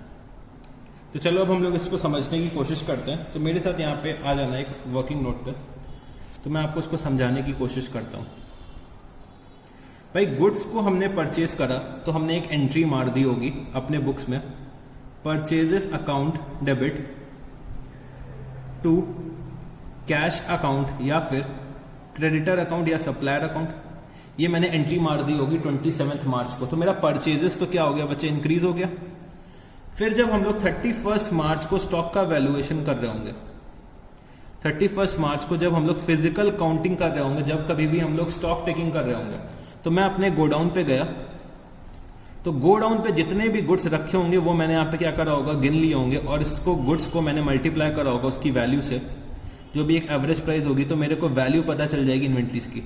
बट बच्चे जो ये गुड्स थे अभी तक गोडाउन में रिसीव ही नहीं हुए हैं, गोडाउन में रिसीव ही नहीं हुए, तो भाई मैंने क्या करा है, स्टॉक में अभी तक इसको शामिल ही नहीं करा है। तो भाई मेरे को इसको अपने स्टॉक पे तो शामिल करना ही पड़ेगा ना। हम लोगों ने याद करो पढ़ा था कंसाइनमेंट के भी चैप्टर में और sale of goods on approval और रिटर्न बेसिस के चैप्टर में, कि अगर मेरे गुड्स मेरे गोडाउन में रखे हैं या फिर कहीं और रखे हैं तो बच्चे मेरे गुड्स, मैंने गुड्स को परचेज कर लिया, तो भाई गुड्स तो मेरे हो गए ना। गुड्स मेरे गोडाउन में रखे हैं या फिर कहीं और रखे हैं तो वो बच्चे मेरे गुड्स, तो वो बच्चे मेरे क्या हैं, गुड्स वो रास्ते में है, कहीं रास्ते में है, वो अभी तक गोडाउन में नहीं है। तो मैंने अभी तक क्या करा है, सिर्फ गोडाउन के गुड्स की गिनती करी है, मैंने काउंटिंग करी है। तो जो मेरे रास्ते के गुड्स होंगे, जो मैंने इधर उधर रखे होंगे गुड्स, किसी और के पास रखे होंगे गुड्स, जो भी रास्ते में होंगे, वो भी तो मेरे को अपने इन्वेंट्री का पार्ट बनाना पड़ेगा। तो ये बच्चे जो मेरे गुड्स रास्ते में 2,50,000 रुपीज के, तो इसको भी तो मेरे को अपना क्लोजिंग स्टॉक का पार्ट बनाना पड़ेगा। 2,50,000 रुपीज के जो ये गुड्स हैं, इसको भी तो मेरे को अपना क्लोजिंग स्टॉक का पार्ट बनाना पड़ेगा। गुड्स या तो मेरे पास हो या फिर कहीं और रखे हो, है तो बच्चे अल्टीमेटली मेरे गुड्स, तो मेरे को क्या करना है, इसको अपने क्लोजिंग स्टॉक का पार्ट बनाना है। तो जैसे ही मैं इसको अपने क्लोजिंग स्टॉक का पार्ट बनाऊंगा तो बच्चे मेरा क्या हो जाएगा, प्रॉफिट इंक्रीज हो जाएगा। अगर मेरा क्लोजिंग स्टॉक इंक्रीज होता है तो बच्चे मेरा क्या होता है, प्रॉफिट इंक्रीज होता है। तो मैंने यहाँ पे क्या लिखा, मैंने यहाँ पे लिखा plus goods in transit, goods in transit कितना है, 2,50,000 रुपीज में यहाँ पे क्या करूंगा, ऐड कर दूंगा, क्योंकि भाई गुड्स अभी तक मेरे को रिसीव नहीं हुए हैं, तो वो अभी तक मैंने स्टॉक के वैल्यूएशन में कंसिडर ही नहीं करा। तो जब कभी भी रिसीव हो जाएंगे तो बच्चे हम लोग स्टॉक में तो ले लेंगे, बट अभी उन क्या है, वो गुड्स रास्ते में, तो गुड्स मेरे पास हो या कहीं और हो बच्चे, वो हैं तो मेरे ही गुड्स, तो उसको मेरे को लेना पड़ेगा। तो जब कभी भी मैं इस गुड्स को लूंगा, मेरा क्लोजिंग स्टॉक क्या हो जाएगा, इंक्रीज हो जाएगा। तो क्लोजिंग स्टॉक इंक्रीज होगा तो अल्टीमेटली मेरा प्रॉफिट भी इंक्रीज हो जाएगा। तो मैंने यहाँ पे क्या लिखा, 2,50,000 रुपीज। फिर मेरे को जो नेक्स्ट एडजस्टमेंट दे रखी हुई है वो क्या दे रखी हुई है, in March 2018 goods of rupees 2 lakh sold and delivered were taken in sales for April 2016। तो हम लोगों ने क्या करा होगा, 2 लाख रुपीस की सेल करी, और कब करी, मार्च 2018 में करी, बट गलती से हमने उसको सेल्स कौन से मंथ का मान लिया है, अप्रैल का मान लिया। तो भाई अप्रैल का सेल मान लिया तो वो तो गलत है ना, मेरे को कब की सेल लेनी है, मेरे को मार्च की सेल लेनी है। तो मैं अगर मार्च की सेल को इंक्रीज करूंगा तो मेरा प्रॉफिट भी इंक्रीज हो जाएगा। अगर मैं मार्च की सेल को 2 लाख रुपीज से इंक्रीज करता हूं तो मेरा प्रॉफिट भी कितने से इंक्रीज हो जाएगा, 2 लाख रुपीज से इंक्रीज हो जाएगा। मैंने गलती से क्या करा, मार्च की सेल को अप्रैल की सेल्स ले लिया, तो मेरा प्रॉफिट जो होगा अप्रैल का वो 2 लाख रुपीज से कम हो जाएगा, और मेरा मार्च का प्रॉफिट 2 लाख रुपीज से इंक्रीज हो जाएगा। तो चलो हम लोग प्रॉफिट को इंक्रीज करते हैं। तो मैंने यहां पे क्या लिखा, sales of March wrongly taken as sales of April। तो अगर मैं मार्च की सेल्स इंक्रीज करूंगा तो मेरा प्रॉफिट भी इंक्रीज हो जाएगा। तो मैंने यहाँ पे कितना लिखा, 2 लाख रुपीज, 2 लाख रुपीज मैंने यहाँ पे लिख दिया। फिर मेरे को जो नेक्स्ट पॉइंट दे रखा हुआ है वो क्या दे रखा हुआ है, goods costing rupees 75,000 were sent on sale और रिटर्न इन मार्च 2018। तो हम लोगों ने 75,000 रुपीज के गुड्स भेज रखे हैं सेल और रिटर्न बेसिस में at a margin of 33 whole 1/3%, मतलब 1/3 ऑन कॉस्ट का क्या है, मार्जिन है। तो भाई कॉस्ट मेरे को दे रखी है 75,000 रुपीज और इस पे मार्जिन कितना है, 1/3 का मार्जिन है। तो approval was given in April 2018, these were taken as sales for March 2018। तो हम लोगों ने जब ये चैप्टर पढ़ा था sale of goods on approval और रिटर्न बेसिस का, तो हम लोगों ने इसमें एक चीज सीखी थी कि भाई जब तक सेल्स कंफर्म ना हो जाए, मतलब जब हम लोग गुड्स फ्रीक्वेंटली सेल करते हैं, सॉरी जब हम लोग गुड्स कैजुअली सेल करते हैं, तो 31 मार्च आ जाता है तो मेरे को अपने सेल्स का रिवर्सल करना पड़ता है। तो जब कभी भी मैं गुड्स को सेल करता हूं, तो मैं क्या मानता था कैजुअली के केस में, मैं ये मान लेता था कि भाई ये मेरी क्या एक्चुअल सेल है, और जिस दिन भी मैंने गुड्स दे रखे हैं अपने कस्टमर को, वो उस दिन मैं क्या करता था, सेल्स को रिकॉर्ड कर लेता था। बट अगर मेरे को कंफर्मेशन 31 मार्च तक रिसीव नहीं हो रही है, अगर मेरे को कंफर्मेशन 31 मार्च तक रिसीव नहीं हो रही होती थी, तो मेरे को अपने सेल्स का रिवर्सल करना पड़ता था। क्यों रिवर्सल करना पड़ता था? क्योंकि बच्चे मेरा प्रूडेंस कॉन्सेप्ट जो होता था वो बोलता था कि भाई एंटीसिपेटेड प्रॉफिट्स को रिकॉग्नाइज मत करो, बट एंटीसिपेटेड लॉसेस को रिकॉग्नाइज करो। तो ये बच्चे मेरा क्या है, एंटीसिपेटेड प्रॉफिट है, अभी तक मेरी सेल्स कंफर्म नहीं हुई है, तो इससे मेरा ट्रू एंड फेयर व्यू क्या हो जाएगा, अफेक्ट हो जाएगा। True and fair view effect हो जाएगा, तो मेरे को क्या करना पड़ेगा, मेरे को उन गुड्स को कॉस्ट पे लेना पड़ेगा अपने स्टॉक में। तो मैंने क्या कर रखा है बच्चे, मैंने उसको मार्च की सेल्स मान रखी है, तो ये हम लोगों ने गलत ट्रीटमेंट कर रखा है। तो इसको मेरे को क्या करना पड़ेगा बच्चे, गुड्स को अपने कॉस्ट पे लेकर आना पड़ेगा। तो मेरे को अपनी सेल्स रिड्यूस करनी पड़ेगी और गुड्स को कॉस्ट पे लेकर आना पड़ेगा। तो चलो सबसे पहले हम लोग क्या करते हैं, सेल्स को रिड्यूस करते हैं। तो सेल्स को रिड्यूस करेंगे तो मेरा प्रॉफिट क्या हो जाएगा, कम हो जाएगा। माइनस मैं यहां पे क्या लिख दूंगा, goods sold on sale or approval basis, goods sold on sale or approval basis taken as sales but no confirmation or approval received. तो मेरे को अपनी सेल्स रिड्यूस करनी पड़ेगी। तो मेरे को क्या दे रखा है कि भाई 75,000 रुपीज कॉस्ट है, तो मेरे को अपनी क्या निकालनी है, सेल्स प्राइस निकालनी है। और प्रॉफिट मेरे को दे रखा हुआ है 1/3 ऑन कॉस्ट।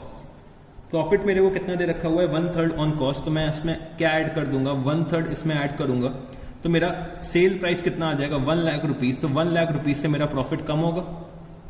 फिर बच्चे मेरे को जब अपना स्टॉक का वैल्यूएशन करना पड़ता था, तो स्टॉक मेरे पास रखा है या फिर मेरे कस्टमर के पास रखा है, वो है तो मेरा ही स्टॉक, अभी तक मेरे को अप्रूवल नहीं मिली है। तो मैं 31 मार्च को जब वैल्यूएशन करूंगा, तो जो भी गुड्स मैंने अप्रूवल पे दे रखे हैं, तो बच्चे मेरे को उसका वैल्यूएशन भी तो करना पड़ेगा, उसको मेरे अपने स्टॉक में भी तो इंक्लूड करना पड़ेगा। तो अगर मैं अपना स्टॉक इंक्रीज करता हूं, तो जो गुड्स कस्टमर के पास रखे हुए हैं वो अपने क्लोथिंग स्टॉक में जब मैं कंसिडर करूंगा, तो मेरा प्रॉफिट इंक्रीज हो जाएगा। तो मैंने यहां पे लिखा कि stock with customer on approval basis. तो बच्चे इससे मेरा क्या होगा, प्रॉफिट इंक्रीज होगा। तो stock with customer on approval basis, तो स्टॉक को हम लोग किस पे लेते हैं, एट कॉस्ट और नेट रियलाइजेबल वैल्यू। तो मेरे को यहाँ कॉस्ट पता है, कितनी कॉस्ट दे रखी है, 75,000 रुपीज, वो मैंने यहाँ पे लिख दिया। तो बच्चे मैंने अपने सारी की सारी इंफॉर्मेशन का यहाँ पे ट्रीटमेंट कर दिया है। तो चलो अब मैं इसका नेट इम्पैक्ट निकालता हूँ। तो चलो हम लोग फटाफट से देखते हैं कि नेट इम्पैक्ट क्या आएगा मेरे प्रॉफिट पे। तो मैंने यहाँ पे देखा कि 15,000 plus 40,000 minus 40,000 plus 2,50,000 plus 2 lakh rupees plus 75,000 minus 1 lakh. तो बच्चे मेरा जो ये प्रॉफिट है वो इंक्रीज कितने से कर जाएगा, 4,40,000 रुपीज से मेरा प्रॉफिट इंक्रीज हो जाएगा। मेरा जो प्रॉफिट है वो बच्चे इंक्रीज हो जाएगा, कितने से इंक्रीज हो जाएगा, 4,40,000 रुपीज से मेरा यहाँ पे प्रॉफिट इंक्रीज हो जाएगा। तो जो ये मेरा न्यू प्रॉफिट निकल के आएगा, जो ये मेरा एडजस्टेड नेट प्रॉफिट निकल के आएगा, वो कितना हो जाएगा, 10,40,000 रुपीज। तो मैंने यहाँ पे क्या लिखा, adjusted net profit, adjusted net profit. तो बच्चे मैंने एडजस्टेड नेट प्रॉफिट का तो कैलकुलेशन यहाँ पे कर लिया। तो चलो मैं एक बार फटाफट से एक बार फिर से आपसे डिस्कस कर लेता हूँ जो जो ट्रीटमेंट्स मैंने करे। तो सबसे पहले मेरे को ये दे रखा था कि मैंने परचेजेस में इलेक्ट्रिकल फिटिंग्स को शामिल कर रखा है। इलेक्ट्रिकल फिटिंग्स जो हैं वो बच्चे मेरे बिजनेस के एसेट्स हैं। तो एसेट्स को मैंने क्या कर रखा है, एक्सपेंसेस की तरह ट्रीट कर रखा है। तो जब मैं अपने एक्सपेंसेस को कम करूंगा तो मेरा प्रॉफिट क्या होगा, इंक्रीज होगा। फिर बच्चे मैंने कुछ गुड्स को डिस्ट्रीब्यूट कर दिया एज अ सैंपल, तो भाई मेरा क्या होगा, परचेजेस कम होगा और मेरा एडवर्टाइजमेंट एक्सपेंस इंक्रीज होगा। तो अल्टीमेटली बच्चे ये वाले ट्रांजैक्शन का इफेक्ट क्या हो जाएगा, निल हो जाएगा। 40,000 मैं प्लस कर रहा हूँ और बच्चे 40,000 रुपीज मैं क्या कर रहा हूँ, लेस कर रहा हूँ, तो इफेक्ट क्या होगा, निल हो जाएगा इसका। फिर बच्चे मैंने कुछ गुड्स को परचेज करा, तो गुड्स अभी तक मेरे स्टॉक में रिसीव नहीं हुए, बट मैंने क्या कर रखा है, परचेज की एंट्री पास कर दी है। परचेज की एंट्री पास कर दी है तो बच्चे मेरा एक्सपेंसेस तो बढ़ गया है, बट मेरा अभी तक स्टॉक नहीं बढ़ा है क्योंकि स्टॉक रास्ते में है। और जब मैंने वैल्यूएशन करा होगा 31 मार्च को, तो वो गुड्स मेरे गोडाउन में रखे ही नहीं होंगे। तो भाई गुड्स मेरे गोडाउन पे रखे हो या फिर कहीं पे भी रखे हो, मेरे कस्टमर के पास हो या फिर मैंने कंसाइनमेंट में दे रखे हो या फिर रास्ते में हो, वो बच्चे हैं तो मेरे गुड्स, तो मेरे को अपना क्लोथिंग स्टॉक का पार्ट तो मेरे को बनाना पड़ेगा ना उन गुड्स को। तो मैंने यहाँ पे क्या लिखा, गुड्स इन ट्रांजिट, जो रास्ते में गुड्स हैं वो मैंने यहाँ पे ऐड करा 2,50,000 रुपीज। फिर दे रखा है कि भाई हम लोगों ने मार्च की सेल्स को गलती से ले लिया है अप्रैल की सेल, मतलब मैंने मार्च की सेल को कंसिडर करा है कि वो मेरी अप्रैल की सेल है, तो ये भी हम लोगों ने क्या करा, गलत ट्रीटमेंट करा। तो जैसे ही हम लोग उसे अपनी मार्च की सेल लेंगे तो मेरा प्रॉफिट इंक्रीज हो जाएगा 2 लाख रुपीज से। फिर बच्चे हम लोगों ने गुड्स को सेल करा है ऑन अप्रूवल बेसिस। तो अप्रूवल बेसिस पे जब कभी भी हम लोग सेल करते थे कैजुअली, तो हम लोग जिस दिन सेल्स करते थे बच्चे, हम लोग क्या मान लेते थे कि भाई जो जिस दिन हमने गुड्स दिए हैं कस्टमर को ऑन अप्रूवल बेसिस, तो हम लोग मान लेते थे कि भाई सेल्स की कंफर्मेशन तो मेरे को रिसीव हो जाएगी, तो मैं उसी दिन अपनी सेल्स मान लेता था। बट बच्चे अगर मेरे को अकाउंटिंग ईयर के एंड तक अप्रूवल या फिर कंफर्मेशन कस्टमर की नहीं रिसीव होती, तो मेरे को क्या करना पड़ता है बच्चे, उसका रिवर्सल पास करना पड़ता है, क्योंकि अभी तक सेल्स तो हुई नहीं है। सेल्स नहीं हुई है तो बच्चे मेरा क्या होगा, प्रॉफिट गलत निकल के आएगा, मेरा सेल्स गलत निकल के आएगा। तो मेरा अकाउंटिंग का कॉन्सेप्ट होता है, जो प्रूडेंस कॉन्सेप्ट होता है, वो मेरे को बोलता है कि एंटीसिपेटेड प्रॉफिट को रिकॉग्नाइज मत करो, बट एंटीसिपेटेड लॉसेस को रिकॉग्नाइज करो। तो ये मेरा क्या था, एंटीसिपेटेड प्रॉफिट था। तो सेल्स मैं नहीं मान सकता क्योंकि अभी तक सेल्स कंडक्ट नहीं हुई है, मेरे को कस्टमर का कंफर्मेशन रिसीव नहीं हुआ है। कंफर्मेशन मेरे को अप्रैल में रिसीव हो रहा है, तो 31 मार्च को मेरा कंफर्मेशन थोड़ी ना रिसीव हुआ है। तो जब कभी भी कंफर्मेशन रिसीव होगा तब हम क्या करेंगे, सेल्स मान लेंगे। तो 31 मार्च को मैंने रिवर्सल करा, तो मैंने अपनी सेल्स 1 लाख रुपए से कम करी।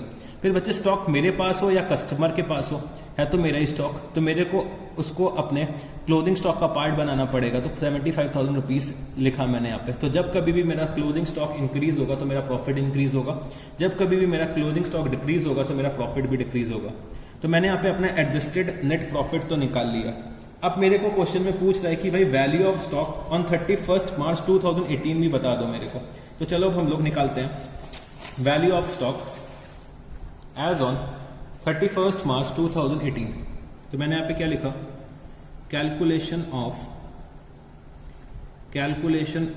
Value of stock, calculation of value of stock as on 31 March 2018। तो calculation of value of stock as on 31 March 2018। तो मेरे को यहां पे वैल्यू दे रखी है स्टॉक की 31 मार्च की, क्या दे रखी हुई है, स्टॉक एज ऑन 31 मार्च 2018। तो वैल्यू मेरे को क्या गिवन है, मेरे को यहाँ पे वैल्यू जो स्टॉक की दे रखी हुई है वो कितनी दे रखी हुई है, 3,75,000 rupees. Stock as on 31 March 2018 कितना वैल्यू मेरे को दे रखा है, 3,75,000 रुपीज। फिर बच्चे जो भी एडजस्टमेंट्स दे रखी हैं स्टॉक से रिलेटेड वो मेरे को यहाँ पे करनी पड़ेंगी। तो मेरे को यहाँ पे कौन कौन सी एडजस्टमेंट्स करनी पड़ेंगी, तो चलो वो भी हम लोग देख लेते हैं। तो बच्चे पहली एडजस्टमेंट किससे रिलेटेड थी, परचेज से रिलेटेड थी, तो ये मेरे स्टॉक को अफेक्ट नहीं करेगी, ठीक है। फिर सेकंड जो एडजस्टमेंट मेरे को दे रखी है वो बच्चे मैंने क्या करा है, गुड्स को एज अ सैंपल डिस्ट्रीब्यूट करा है, तो इसमें एडवर्टाइजमेंट अकाउंट अफेक्ट हो रहा है, परचेज का अकाउंट अफेक्ट हो रहा है, ठीक है जी। फिर जो मेरा थर्ड एडजस्टमेंट दे रखी है, थर्ड इन्फॉर्मेशन जो मेरे को दे रखी है, क्या दे रखी हुई है, invoice for goods amounting to rupees 2,50,000 have been entered on 27 March 2018 but goods were not included in stock. तो मैंने क्या करा, गुड्स परचेज करा और परचेज की एंट्री पास कर ली, बट जब मैं अपना स्टॉक का वैल्यूएशन करने गया था तो मेरे को पता चला कि भाई गोडाउन में वो अभी तक गुड्स रिसीव ही नहीं हुए हैं। तो गोडाउन में रिसीव नहीं हुए हैं तो भाई मैंने स्टॉक में से वही गुड्स इंक्लूड करे होंगे यहाँ पे जो गोडाउन में आ चुके होंगे। गोडाउन में जो गुड्स रखे होंगे उन्हीं को मैंने काउंट करा होगा और उसका ही मैंने क्या करा है, वैल्यूएशन कर रखा है। तो जो गुड्स अभी रास्ते में होंगे तो वो भी तो मेरे को अपने स्टॉक का पार्ट बनाने पड़ेंगे। तो मैंने यहाँ पे क्या लिखा, प्लस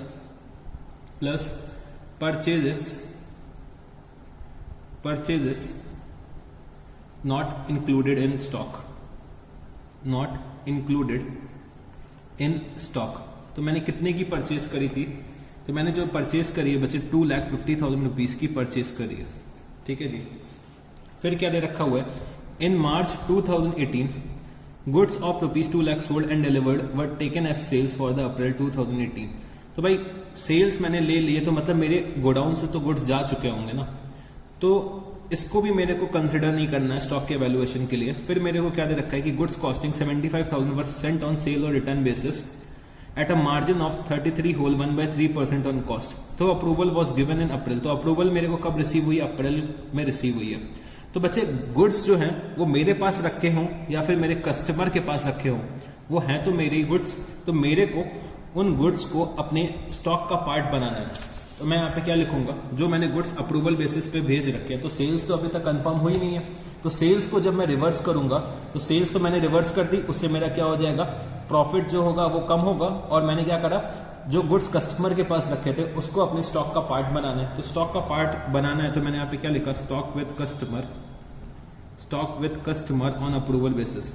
तो स्टॉक जो कस्टमर के पास रखा है वो भी बच्चे मेरा स्टॉक का पार्ट बन जाएगा। तो stock with customer on approval basis, मतलब स्टॉक मेरे पास रखा हो या फिर मेरे कस्टमर के पास रखा हो, है तो अल्टीमेटली वो मेरा ही स्टॉक। तो मैं यहाँ पे क्या लिखूंगा, मैं अपने स्टॉक को कॉस्ट पे ले लूंगा, मतलब कॉस्ट क्या थी, 75,000 रुपीज। तो यहाँ पे मेरा value of stock as on 31 March क्या आ जाएगा, तो वैल्यू एज ऑन 31 मार्च 2018 कितनी आ जाएगी, तो वैल्यू जो ये मेरी निकल के आएगी वो बच्चे आ जाएगी कितनी, 7 लाख रुपीस। तो वैल्यू ऑफ इन्वेंट्री मेरी कितनी आ गई, 7 लाख रुपीस। तो हम लोगों ने वैल्यू ऑफ स्टॉक भी निकाल लिया और एडजस्टेड नेट प्रॉफिट भी इस क्वेश्चन में निकाल लिया। तो बच्चे हम लोगों ने यहाँ पे अपना क्वेश्चन नंबर 11 भी कंप्लीट कर लिया। तो चलो अब हम लोग चलते हैं अपने नेक्स्ट क्वेश्चन पर। तो अब बच्चे हम लोग आते हैं क्वेश्चन नंबर 12 पे।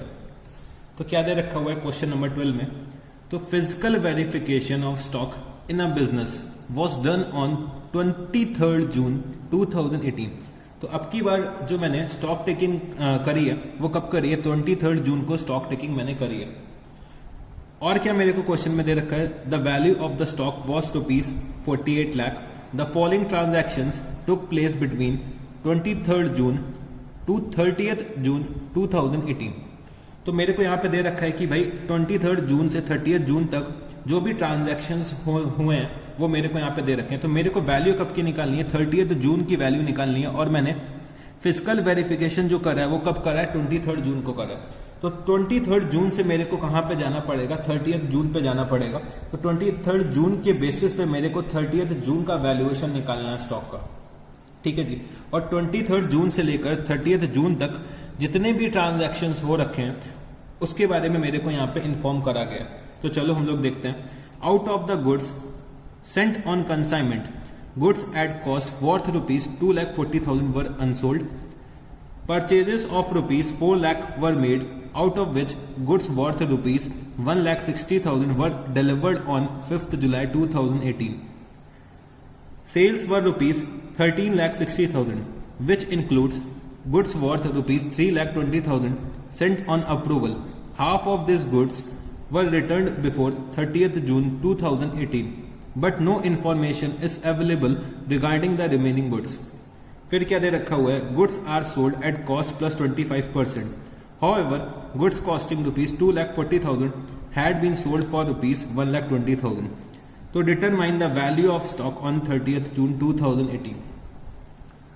तो मेरे को यहाँ पे 23 जून की वैल्यू दे रखी है और मेरे को 30th जून की निकालनी है। और 23 जून से लेकर 30th जून तक जितने भी ट्रांजैक्शंस ऑर्गेनाइजेशन में हो रखे हैं उसकी इंफॉर्मेशन मेरे को दे रखी है। तो उनको मेरे को इनकॉर्पोरेट करना पड़ेगा, उनकी एडजस्टमेंट्स को मेरे को यहाँ पे इनकॉर्पोरेट करना पड़ेगा, जिससे कि मैं 23 जून से 30 जून तक पहुँच सकूँ। तो बच्चे क्वेश्चन नंबर 12। तो क्वेश्चन नंबर 12 में मेरे को क्या दे रखा है कि भाई 23 जून की वैल्यू दे रखी है।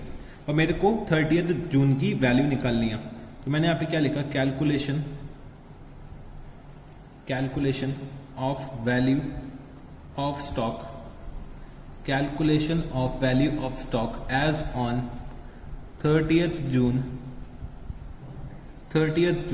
2018। तो मेरे को वैल्यू कब की निकालनी है, 30th जून 2018 की यहाँ पे वैल्यू निकालनी है। और मेरे को कब की दे रखी हुई है, मेरे को दे रखी है 23 जून की वैल्यू। तो मैंने यहाँ पे क्या लिखा, value of inventory as on 23 June. तो ये मेरे को गिवन है, कितना गिवन है, 48 लाख रुपीस। तो 48 लाख रुपीस मैंने क्या लिखा, 23 जून की वैल्यू यहाँ पे लिख दिया। अब बच्चे मेरे साथ थोड़ा सा वर्किंग नोट पे आना, तो मेरे को कुछ पहले बातें डिस्कस करनी है। तो मैंने यहाँ पे लिखा वर्किंग नोट। तो बच्चे अभी तक जो हम लोगों ने पास्ट क्वेश्चंस करे थे, तो आपको याद होगा कि हमें 31 मार्च की वैल्यू निकालनी पड़ती थी और मेरे को यहाँ पे 10 अप्रैल की वैल्यू दे रखी होती थी। 10 अप्रैल की वैल्यू दे रखी है और मेरे को यहाँ पे 31 मार्च की वैल्यू निकालनी होती थी। तो भाई 10 अप्रैल से मैं 31 मार्च में जा रहा हूँ, तो मैं यहाँ पे क्या करता था भाई, सेल्स का मैं कॉस्ट ऑफ गुड्स सोल्ड निकालता था। कॉस्ट ऑफ गुड्स सोल्ड निकालता था, वो मैं यहाँ पे क्या करता था, वो मैं यहाँ पे ऐड करता था। और बच्चे जो भी परचेजेस यहाँ पे मैं करता था इस पीरियड के बीच में, वो मैं क्या करता था, वो मैं लेस करता था। तो जब कभी भी हम लोगों को 10 अप्रैल का वैल्यूएशन दिया होता था, तो मैं सेल्स का कॉस्ट ऑफ गुड्स सोल्ड निकालता था, वो ऐड करता था, और जो परचेजेस होती थी उसको मैं लेस करता था। बट इस क्वेश्चन में मेरे को क्या दे रखा हुआ है, इस क्वेश्चन में मेरे को 23 जून का वैल्यू दे रखा है और मेरे को कब का निकालना है, 30th जून का वैल्यू निकालना है। तो भाई इस पीरियड में जितनी भी मैंने परचेजेस करी होंगी वो मैं ऐड करूंगा, और जितनी भी मैंने सेल्स करी होगी तो भाई सेल्स का मैं क्या निकाल लूंगा, COGS निकाल लूंगा, कॉस्ट ऑफ गुड्स सोल्ड निकाल लूंगा, और वो मेरे को क्या करना पड़ेगा, लेस करना पड़ेगा। तो अगर मैंने स्टॉक टेकिंग जो कर रखी है वो बच्चे मैंने ईयर एंड के डेट से पहले कर रखी है, तो मैं परचेजेस ऐड करूंगा और COGS लेस करूंगा। अगर मैंने ईयर एंड के बाद में स्टॉक टेकिंग करी है तो मैं क्या करूंगा, COGS ऐड करूंगा और परचेजेस लेस करूंगा। तो दोनों का अपोजिट ट्रीटमेंट हो जाएगा। तो ये देखना पड़ेगा मेरे को कि मैंने वैल्यूएशन कब करा है, 23 जून को करा है कि 10 अप्रैल को करा है। तो ये मेरे को क्वेश्चन में पहले चेक करना पड़ेगा। ठीक है जी। तो ये पहले मेरे को आपको ये थोड़ी सी बात समझानी थी। फिर अब क्वेश्चन में क्या दे रखा हुआ है हम लोग देखते हैं। तो out of the goods sent on consignment, goods at cost worth ₹2,40,000 were unsold. तो हम लोगों ने कुछ गुड्स कंसाइनमेंट पे दे रखे होंगे। मैं कौन हूं, प्रिंसिपल, और ये कौन है, मेरा एजेंट। तो मैंने क्या करा होगा, फॉर एग्जाम्पल मैंने अपने एजेंट्स को 10 लाख रुपीस के गुड्स दे रखे हैं फॉर कंसाइनमेंट। मैंने एजेंट से क्या कहा कि भाई आप इस गुड्स को कंसाइनमेंट में ले लो और आप इन गुड्स को सेल करो, मैं आपको कमीशन दूंगा। तो एजेंट ने क्या करा, इन 10 लाख रुपीस में से 7,60,000 की कॉस्ट वाले गुड्स को सेल कर दिया, बट बचे 2,40,000 रुपीस का अभी भी क्लोजिंग स्टॉक इसके पास रखा हुआ है। मतलब सारे के सारे गुड्स को अभी तक ये सेल नहीं कर पाया। तो जब हम लोगों ने कंसाइनमेंट अकाउंटिंग का चैप्टर पढ़ा था तो हम लोगों ने ये सीखा था कि भाई हम लोग स्टॉक का वैल्यूएशन कैसे करते हैं, स्टॉक ऑन कंसाइनमेंट कैसे निकालते हैं। तो भाई जो ये प्रिंसिपल है, प्रिंसिपल को अपनी बुक्स में इस स्टॉक को भी कंसिडर करना पड़ेगा, क्योंकि भाई स्टॉक मेरे पास रखा हो या फिर मेरे एजेंट के पास रखा हो, मेरे कंसाइनी के पास रखे हो, वो है तो बच्चे अल्टीमेटली मेरा ही स्टॉक। तो इस स्टॉक को मेरे को अपने स्टॉक का पार्ट बनाना पड़ेगा। स्टॉक मेरे पास रखा हो, मेरे कस्टमर के पास रखा हो, या फिर रास्ते में हो, या फिर मेरे एजेंट के पास रखा हो, वो है तो अल्टीमेटली मेरा ही स्टॉक। तो मेरे को इस स्टॉक को अपने इन्वेंट्री का पार्ट बनाना पड़ेगा। तो मैं क्या लिखूंगा यहाँ पे, मैं यहाँ पे ऐड करूंगा, मैं यहाँ पे क्या ऐड करूंगा, unsold stock out of goods sent on consignment, out of goods sent on consignment. तो unsold stock out of goods sent on consignment कितना आ रहा है, 2,40,000 रुपीज का अनसोल्ड स्टॉक आ रहा है। फिर मेरे को क्या दे रखा हुआ है, purchases of rupees 4 lakh were made, out of which goods worth rupees 1,60,000 were delivered on 5th July 2018. अब बच्चे इस बात को भी समझने की कोशिश करना। मैंने 4 लाख रुपीस के गुड्स को परचेज करा होगा during the period 23 June to 30 June. मैंने 4 लाख रुपए के गुड्स को परचेज करा। तो भाई 4 लाख रुपए में से मेरे पास जो रिसीव हो गए गुड्स वो कितने रिसीव हो गए? 2,40,000 रुपीस तो मेरे को रिसीव हो गए, और बचे 1,60,000 रुपीस के गुड्स जो हैं वो अभी तक मेरे को रिसीव नहीं हुए। तो ये तो क्या हो गया बच्चे, ये गुड्स मेरे हो गए इन ट्रांजिट, तो ये रास्ते में कहीं पे होंगे, और बच्चे 2,40,000 रुपीस मेरे को रिसीव हो चुके हैं। तो जो रिसीव हो चुके हैं वो तो मेरे को इंक्लूड करने ही करने हैं, और जो बच्चे रास्ते में है तो वो भी तो मेरे को अपने स्टॉक में इंक्लूड करना पड़ेगा। स्टॉक मेरे पास रखा हो या फिर रास्ते में कहीं हो या फिर मेरे एजेंट के पास हो या फिर मेरे कस्टमर के पास हो, वो है तो अल्टीमेटली मेरा ही स्टॉक। तो मेरे को अपने स्टॉक के वैल्यूएशन में बच्चे ये वाली वैल्यू भी कंसिडर करनी पड़ेगी। तो चलो अब हम लोग यहाँ पे लिखते हैं, तो plus purchases during the period between 23 June to 30 June. तो मैंने इसको क्लासिफाई कैसे करा? गुड्स रिसीव्ड, तो गुड्स जो मैंने रिसीव करे हैं वो कितने रिसीव करें? 2,40,000 रुपीस के, और गुड्स जो ट्रांजिट में होंगे ऑन 30 जून वो कितने हो जाएंगे? वो हो जाएंगे बच्चे 1,60,000 रुपीस के। तो ये बच्चे मैंने अपना सेकेंड एडजस्टमेंट का भी ट्रीटमेंट कर लिया। फिर मैं आता हूं अपने थर्ड एडजस्टमेंट को। तो थर्ड और फोर्थ एडजस्टमेंट को मैं साथ में ही ट्रीटमेंट आपको दिखाऊंगा। तो क्या दे रखा हुआ है एक बार पहले हम लोग रीड कर लेते हैं। तो sales were rupees 13,60,000 rupees, which include goods worth rupees 3,20,000 sent on approval. Half of these goods were returned before 30th June 2018, but no information is available regarding the remaining goods. Goods are sold at cost plus 25%. However, goods costing rupees 2,40,000 had been sold for rupees 1,20,000. Determine the value of stock on 30th June 2018.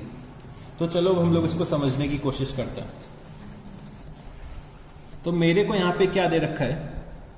मेरे को ये दे रखा है कि जो मैंने sales कर रखी है, सेल्स जो मैंने कर रखी है वो टोटल कितनी कर रखी है? 13,60,000 रुपीज की मैंने सेल्स करी है फ्रॉम 23 जून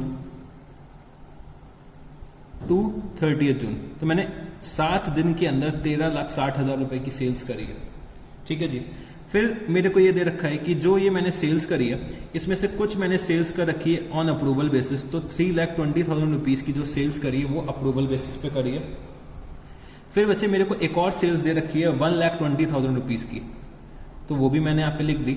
तो ये बच्चे जो मैंने सेल्स करी होगी ये मेरी कौन सी सेल्स होगी? एबनॉर्मल सेल्स होगी।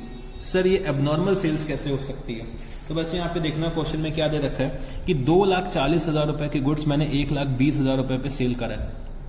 2,40,000 रुपए के गुड्स को मैंने सेल कितने पे करा? 1,20,000 पे करा है। तो बच्चे ये मेरा नॉर्मल आइटम थोड़ी ना हो सकता। मैं किसी को लॉस पे सेल कर रहा हूँ तो ये मेरा नॉर्मल आइटम तो नहीं हो सकता। फिर भाई मेरी रिमेनिंग सेल्स कितनी होगी वो मैंने यहाँ पे देखा। तो 13,60,000 माइनस 320 माइनस 120, तो रिमेनिंग सेल्स मेरी कितनी आ जाएगी? 9,20,000 रुपीज की मेरी रिमेनिंग सेल्स आ जाएगी। तो ये मेरी क्या आ जाएगी? Normal sales, normal sales. ठीक है जी, ये मेरी क्या आ जाएगी? नॉर्मल सेल्स आ जाएगी। तो अब मैं एक एक पॉइंट को डिस्कस करना शुरू करता हूँ। ठीक है जी। तो सबसे पहले मेरे को यहाँ पे क्या दे रखा हुआ है कि जो ये 3,20,000 रुपीज के गुड्स जो मैंने अप्रूवल बेसिस पे सेल करें, तो इसको मैं सबसे पहले आपको डिस्कस करने जा रहा हूँ। तो मैं यहाँ पे आ जाता हूँ, मैं यहाँ पे लिखता हूँ वर्किंग नोट नंबर 5। तो 3,20,000 रुपीज के जो बचे गुड्स थे मैंने अप्रूवल पे सेल कर रखे हैं। और क्वेश्चन में मेरे को ये दे रखा है कि भाई 3,20,000 के जो अपने गुड्स अप्रूवल में सेल करें वो कब सेल करें? 23 जून से लेकर 30 जून के बीच में आपने इन गुड्स को सेल करा है ऑन अप्रूवल बेसिस। तो जब कभी भी बच्चे हम लोग गुड्स को अप्रूवल बेसिस पे सेल करते हैं और बच्चे हम लोग जो ये सेल्स कर रहे हैं वो कैसे कर रहे हैं, कैजुअली सेल्स कर रहे हैं। तो जब कभी भी कैजुअली सेल्स करते थे तो हम लोग उसको ऑन द स्पॉट सेल मान लेते हैं, और जब कभी भी मेरा ईयर एंड आता है और मेरे को अप्रूवल नहीं मिलती है तो मैं क्या करता हूँ, रिवर्सल कर देता हूँ सेल्स का, क्योंकि मेरा प्रूडेंस कॉन्सेप्ट वहाँ पे हर्ट होता है। प्रूडेंस कॉन्सेप्ट मेरा क्या बोलता था कि भाई एंटीसिपेटेड प्रॉफिट्स को इग्नोर करो और एंटीसिपेटेड लॉसेस को रिकॉग्नाइज करो। तो भाई 3,20,000 रुपीज़ के गुड्स मैंने क्या कर रखा है, अप्रूवल पे कस्टमर को दिया। तो 3,20,000 में से 1,60,000 रुपीज़ के जो गुड्स हैं वो कस्टमर ने मेरे वापस कर दिया, क्योंकि क्वेश्चन में क्या दे रखा है कि half of these goods were return before 30th June 2018 but no information is available regarding the remaining goods. तो 3,20,000 में से हाफ गुड्स मतलब 1,60,000 रुपीज़ के जो गुड्स थे वो कस्टमर को मैंने दिए और कस्टमर ने मेरे को क्या कर दिया, रिटर्न कर दिया। तो भाई 1,60,000 के मेरे गोडाउन से ये निकले, 1,60,000 रुपीज़ के गुड्स ऐसे निकले, कस्टमर लेकर गया, फिर कस्टमर ये मेरे को वापस भी कर गया। तो इसका नेट इम्पैक्ट बच्चे क्या होगा, जीरो होना चाहिए ना। 1,60,000 के गए, 1,60,000 के वापस आ गए। तो भाई इसका तो मैं नेट इम्पैक्ट क्या ले लूंगा, जीरो ले लूंगा। इसका मैं कोई भी इम्पैक्ट अपने क्वेश्चन में नहीं लूंगा। मैं चाहूँ तो ले सकता हूँ, उसमें भी कोई दिक्कत नहीं। पहले मेरे को दिखाना पड़ेगा कि भाई 1,60,000 की मैंने सेल करी है, फिर मेरे को रिटर्न दिखाना पड़ेगा। तो इससे अच्छा क्या है कि भाई हम इसका इम्पैक्ट दिखाई ना। अगर हम इसका इम्पैक्ट नहीं दिखाएंगे तो कोई दिक्कत नहीं है, क्योंकि भाई 1,60,000 के गए, 1,60,000 रुपीज़ के गुड्स वापस आ गए। तो हम लोग क्या करेंगे, इसको नहीं दिखाएंगे। पर चाहे तो हम लोग दिखा देंगे, तब भी कोई इम्पैक्ट तो नहीं पड़ेगा ना। हम लोग ऐड करेंगे 1,60,000, लेस करेंगे 1,60,000, तो मेरे को कोई भी इम्पैक्ट इसका नहीं दिखाना है। फिर जो मेरे रिमेनिंग 1,60,000 रुपीज़ के गुड्स जो मैंने अप्रूवल बेसिस पे दे रखे हैं, तो भाई इन गुड्स पे अभी तक मेरे को अप्रूवल रिसीव नहीं हुई है और मेरा 30th जून आ चुका है, मेरा ईयर एंड आ चुका है। तो जब कभी भी मेरे को अप्रूवल रिसीव नहीं होती है, जब कभी भी मेरे को अप्रूवल रिसीव नहीं होती है, तो हम लोग क्या करते हैं, अपना सेल्स का रिवर्सल करते हैं। मैं क्या करता हूं, अपने सेल्स का रिवर्सल करता हूं। तो यहां पे मैं अब सेल्स का रिवर्सल करूंगा तो मेरे को क्या करना पड़ेगा, मेरे को इनको कॉस्ट पे लेकर आना पड़ेगा। तो मेरे को यहां पे जो प्रॉफिट दे रखा हुआ है वो क्या दे रखा हुआ है, goods are sold at cost plus 25%। तो प्रॉफिट जो है वो बच्चे 1/4 ऑन कॉस्ट है, तो 1/5 ऑन सेल होगा। अगर 1/5 ऑन सेल प्रॉफिट है तो मेरा कॉस्ट कितना हो जाएगा, 1,60,000 इंटू 4/5। तो ये मेरी कॉस्ट कितनी आ जाएगी, कॉस्ट जो ये मेरी निकल के आएगी, मतलब ये आ जाएगा 1,28,000 रुपीज़। तो मेरे को एक तो सेल का रिवर्सल करना है 1,60,000 रुपीज़ का रिवर्सल, मेरा सेल का रिवर्सल करना है कितने का, 1,60,000 रुपीज़ का। ठीक है जी। और जो ये 1,28,000 रुपीज़ का जो स्टॉक मेरा कस्टमर के पास रखा है वो भी तो मेरे को इंक्लूड करना पड़ेगा अपने स्टॉक के वैल्यूएशन के लिए। स्टॉक मेरे पास रखा हो या फिर मेरे कस्टमर के पास रखा हो, है तो वो अल्टीमेटली मेरा स्टॉक, तो मेरे को उसे अपने वैल्यूएशन के लिए कंसिडर करना पड़ेगा। तो 1,28,000 रुपए की कॉस्ट वाला स्टॉक मेरे कस्टमर के पास रखा है, तो वो मैं यहाँ पे क्या करने जा रहा हूँ, अब ऐड करने जा रहा हूँ। तो मैंने यहाँ पे क्या लिखा कि भाई मैंने गुड्स अप्रूवल बेसिस पे दिए थे बट अभी तक अप्रूवल रिसीव नहीं हुआ है, तो उसको भी मेरे को अपना स्टॉक का पार्ट बनाना है। तो cost of goods sent on approval, cost of goods sent on approval कितना आ जाएगा, 1,60,000 सॉरी इंटू 4/5, तो ये कितना हो जाएगा 1,28,000 रुपीज़। तो ये मैंने यहाँ पे क्या करा, ऐड कर दिया। तो ये टोटल कितना हो जाएगा, अगर इन चारों का आप लोग टोटल करोगे तो 480 प्लस 640 768, ठीक है, 768 इसका टोटल आ जाएगा। तो ये तो मैंने यहाँ पे लिख दिया। ठीक है जी। अब समझने की कोशिश करना है बच्चे, 1,60,000 रुपीज़ की सेल्स का मेरे को क्या करना होगा, रिवर्सल करना होगा। और मेरे को यहाँ पे कुछ एबनॉर्मल सेल्स दे रखी है, कुछ नॉर्मल सेल्स दे रखी है। तो 1,20,000 रुपीज़ की जो ये सेल्स कर रखी है, तो इसका मेरे को COGS अगर निकालना पड़े तो इसका COGS मेरे को 240 दे रखा हुआ है और इसका COGS मैं निकाल लूंगा। मेरे को प्रॉफिट पता है, मेरे को प्रॉफिट कितना पता है कि भाई 1/5 ऑन सेल्स प्रॉफिट है, तो कॉस्ट मेरी क्या आ जाएगी 920 इंटू 4/5। तो 920 इंटू 4/5 अगर मैं करता हूँ तो मेरे को अपना कॉस्ट पता चल जाएगा। तो कॉस्ट ऑफ गुड्स सोल्ड मेरा इसका आ जाएगा 7,36,000 रुपीज़। तो ये तो बच्चे हो गए एबनॉर्मल और नॉर्मल की बातें। अब जो ये अप्रूवल में मैंने जो ये गुड्स दे रखे थे, एक तो था 1,60,000 के गए गुड्स और मेरे पास कस्टमर ने रिटर्न कर दिए। तो बच्चे इसका तो मैं कोई ट्रीटमेंट नहीं कर रहा था। बट बच्चे जो ये रिमेनिंग 1,60,000 के बचे थे, तो उसमें से मैंने क्या करा कि भाई इसका कन्फर्मेशन तो अभी तक रिसीव हुआ नहीं है, तो अगर कन्फर्मेशन रिसीव नहीं हो रहा है तो ये मैं सेल्स तो मान नहीं सकता, तो मेरे को क्या करना पड़ेगा, अपना स्टॉक निकालना पड़ेगा कि भाई कस्टमर के पास कितना रखा था, वो मैंने यहाँ पे क्या करा था, ऐड कर दिया था। 1,28,000 रुपये मैंने यहाँ पे क्या करा, ऐड कर दिया, जो स्टॉक मेरा कस्टमर के पास रखा है। बट बच्चे यहाँ पे समझने की कोशिश करो कि जो ये मेरा गोडाउन है, ठीक है, ये मेरा गोडाउन है, गोडाउन से मैंने क्या करा, कस्टमर को गुड्स दिए। तो कस्टमर को गुड्स कितने के दिए, 1,28,000 रुपीज़ की जो कॉस्ट थी इनको दे रखे थे मैंने 1,60,000 रुपीज़ पर। तो मैंने ये गुड्स अपने गोडाउन से निकाल दिए, ठीक, ये मैंने गुड्स निकाल के गोडाउन से किसको दे दिया, अपने कस्टमर को दे दिया। कस्टमर ने अभी तक इसका अप्रूवल मेरे को नहीं दिया, तो कस्टमर के पास जो ये मेरे गुड्स रखे हैं 1,28,000 रुपीज़ के, इसको मैंने क्या बना लिया, अपने इन्वेंट्री का पार्ट बना लिया। तो बच्चे अब समझने की कोशिश करना, ये 1,28,000 रुपीज़ के गुड्स गए कस्टमर के पास और 1,28,000 रुपीज़ के गुड्स मैंने क्या करा, अपना स्टॉक का पार्ट बना लिया। तो भाई 1,28,000 रुपीज़ के गुड्स को मैंने अपने स्टॉक का तो पार्ट बना लिया, बट जो ये बच्चे मैंने गुड्स कस्टमर को दे रखे हैं तो ये भी तो मेरे को आउट करने पड़ेंगे, तो मैं यहाँ पे क्या लिखूंगा कि जो ये मैंने गुड्स अप्रूवल बेसिस पे दे रखे हैं, इसका कॉस्ट ऑफ गुड्स सोल्ड कितना है, 1,28,000 rupees.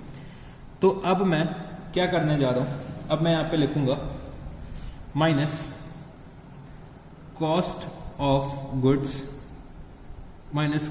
Of goods sold during the period, cost of goods sold during the period from 23rd June to 30th June। Cost of goods sold during the period from 23rd June to 30th June। तो एक तो मेरा क्या हो गया, normal goods का, तो normal goods का मैंने कॉस्ट कितना निकाला था, 7,36,000 रुपीज़। अब नॉर्मल गुड्स का जो मैंने कॉस्ट निकाला था 2,40,000 रुपीज़, और जो मैंने ऑन अप्रूवल दे रखा हुआ है, ऑन अप्रूवल बेसिस, उसका कॉस्ट कितना निकाला है, 1,28,000 रुपीज़। तो ये तीनों जब मैं ऐड करता हूँ, ऐड करूंगा 7,36,000, 2,40,000 प्लस 1,28,000, तो ये कितना आएगा, 11,04,000 रुपीज़ के गुड्स को मैंने सेल कर रखा है, जिनकी कॉस्ट कितनी थी, 11,04,000 रुपीज़। तो 11,04,000 रुपीज़ मैं क्या करूंगा, इसमें से लेस कर दूंगा, तो मेरे को यहाँ पे क्या मिल जाएगा, value of inventory as on 30th June। तो 48 लाख प्लस 7,68,000 माइनस 11,04,000 रुपीज़, तो ये कितना आ जाएगा, ये मेरा 44,64,000 रुपीज़ वैल्यू ऑफ इन्वेंट्री आ जाएगा। मेरा वैल्यू ऑफ इन्वेंट्री कितना आ जाएगा, 44,64,000 रुपीज़। तो चलो मैं इस पार्ट को एक बार फिर से आपको समझा देता हूँ, क्योंकि यही पार्ट बच्चों को समझने में सबसे ज़्यादा दिक्कत होती है। तो चलो इसको एक बार और डिस्कस करते हैं हम लोग। तो समझने की कोशिश करना फिर से बच्चे, 13,60,000 रुपए की मैंने सेल्स करी, इसमें से जो मैंने सेल्स करी ऑन अप्रूवल, कितनी सेल्स करी, 3,20,000।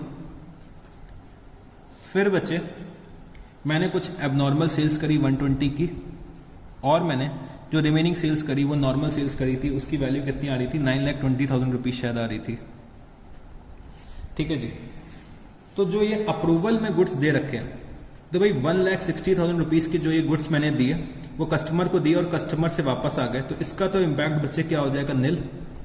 जो ये मैंने 1,60,000 रुपीज़ के गुड्स कस्टमर को दिए, तो भाई कस्टमर को दिए मैंने, तो ये मेरे गोडाउन, ये मेरा गोडाउन जो यहाँ पे बना हुआ है, गोडाउन से निकल के गए, 1,28,000 इसकी मेरी कॉस्ट थी, तो 1,28,000 रुपीज़ के गुड्स मैंने गोडाउन से निकाले, तो ये भाई कस्टमर के पास पहुँच गया, यहाँ पे कस्टमर के पास रखे हुए हैं। तो ये तो मेरे जब गोडाउन से निकल रहे हैं 23rd June से 30th June के बीच में, तो भाई मेरे को लेस भी तो करना पड़ेगा। मेरे पास अगर मान लो यहाँ पे 2 लाख रुपए का स्टॉक रखा था गोडाउन में, ठीक है, फॉर एग्जाम्पल, ठीक है, 2 लाख रुपए का मेरा स्टॉक रखा था, उसमें से क्या करा मैंने, 1,28,000 रुपए का कस्टमर को दे दिया ऑन अप्रूवल बेसिस। तो ये अब कितना बचेगा 72,000 रुपीज़। फिर बचे ईयर एंड आया बट कस्टमर ने अभी तक अप्रूवल नहीं दिया, तो मेरे को ये ऐड करना पड़ेगा ना 1,28,000 रुपये, तो ये कितना आ जाएगा, फिर से 2 लाख रुपये आ जाएगा। तो बच्चे मैं यहाँ पे यही तो कर रहा हूँ, मैंने यहाँ पे क्या करा, 1,28,000 पहले ऐड करा, फिर यहाँ पे मैं लेस कर दे रहा हूँ, तो अल्टीमेट इम्पैक्ट इसका क्या आएगा, नील आएगा। तो सर इसको भी हम लोग ना दिखाते तो बच्चे फिर आप सब दिखाई क्यों नहीं दो, मतलब पूरा ही हटा दो फिर। तो मेरे को इसको दिखाना होगा, ठीक है जी।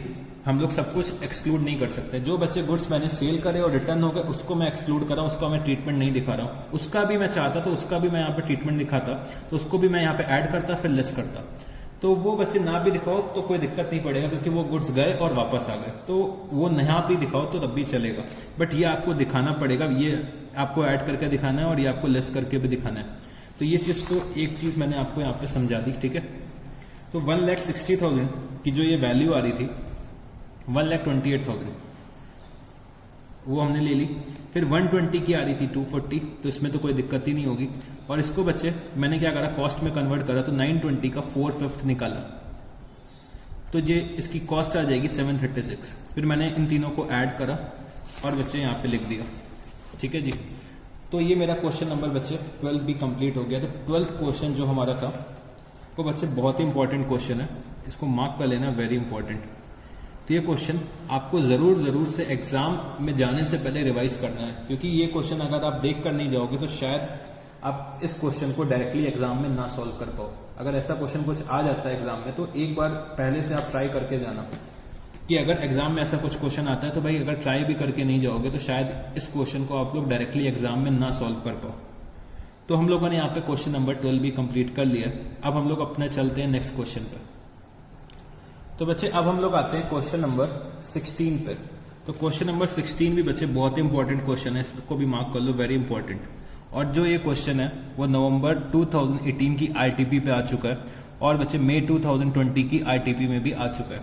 तो क्या दे रखा हुआ है, Sky Limited keeps no stock records but a physical inventory of stock is made at the end of each quarter and the valuation is taken at cost. The company's year end on 31st March 2018 and their accounts have been prepared to that date.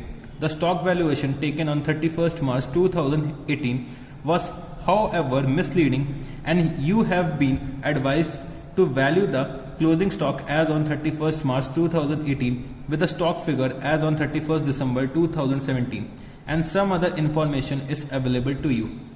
तो क्या दे रखा हुआ है, the cost of stock on 31st December 2017 as shown by the inventory sheet was rupees 80,000. On 31st December, stock sheet showed the following discrepancies. A page total of rupees 5,000 had been carried to summary sheet as rupees 6,000. The total of a page had been undercast by rupees 200. Invoices of purchases entered in the purchase book during the quarter from January to March 2018 totaled rupees 70,000.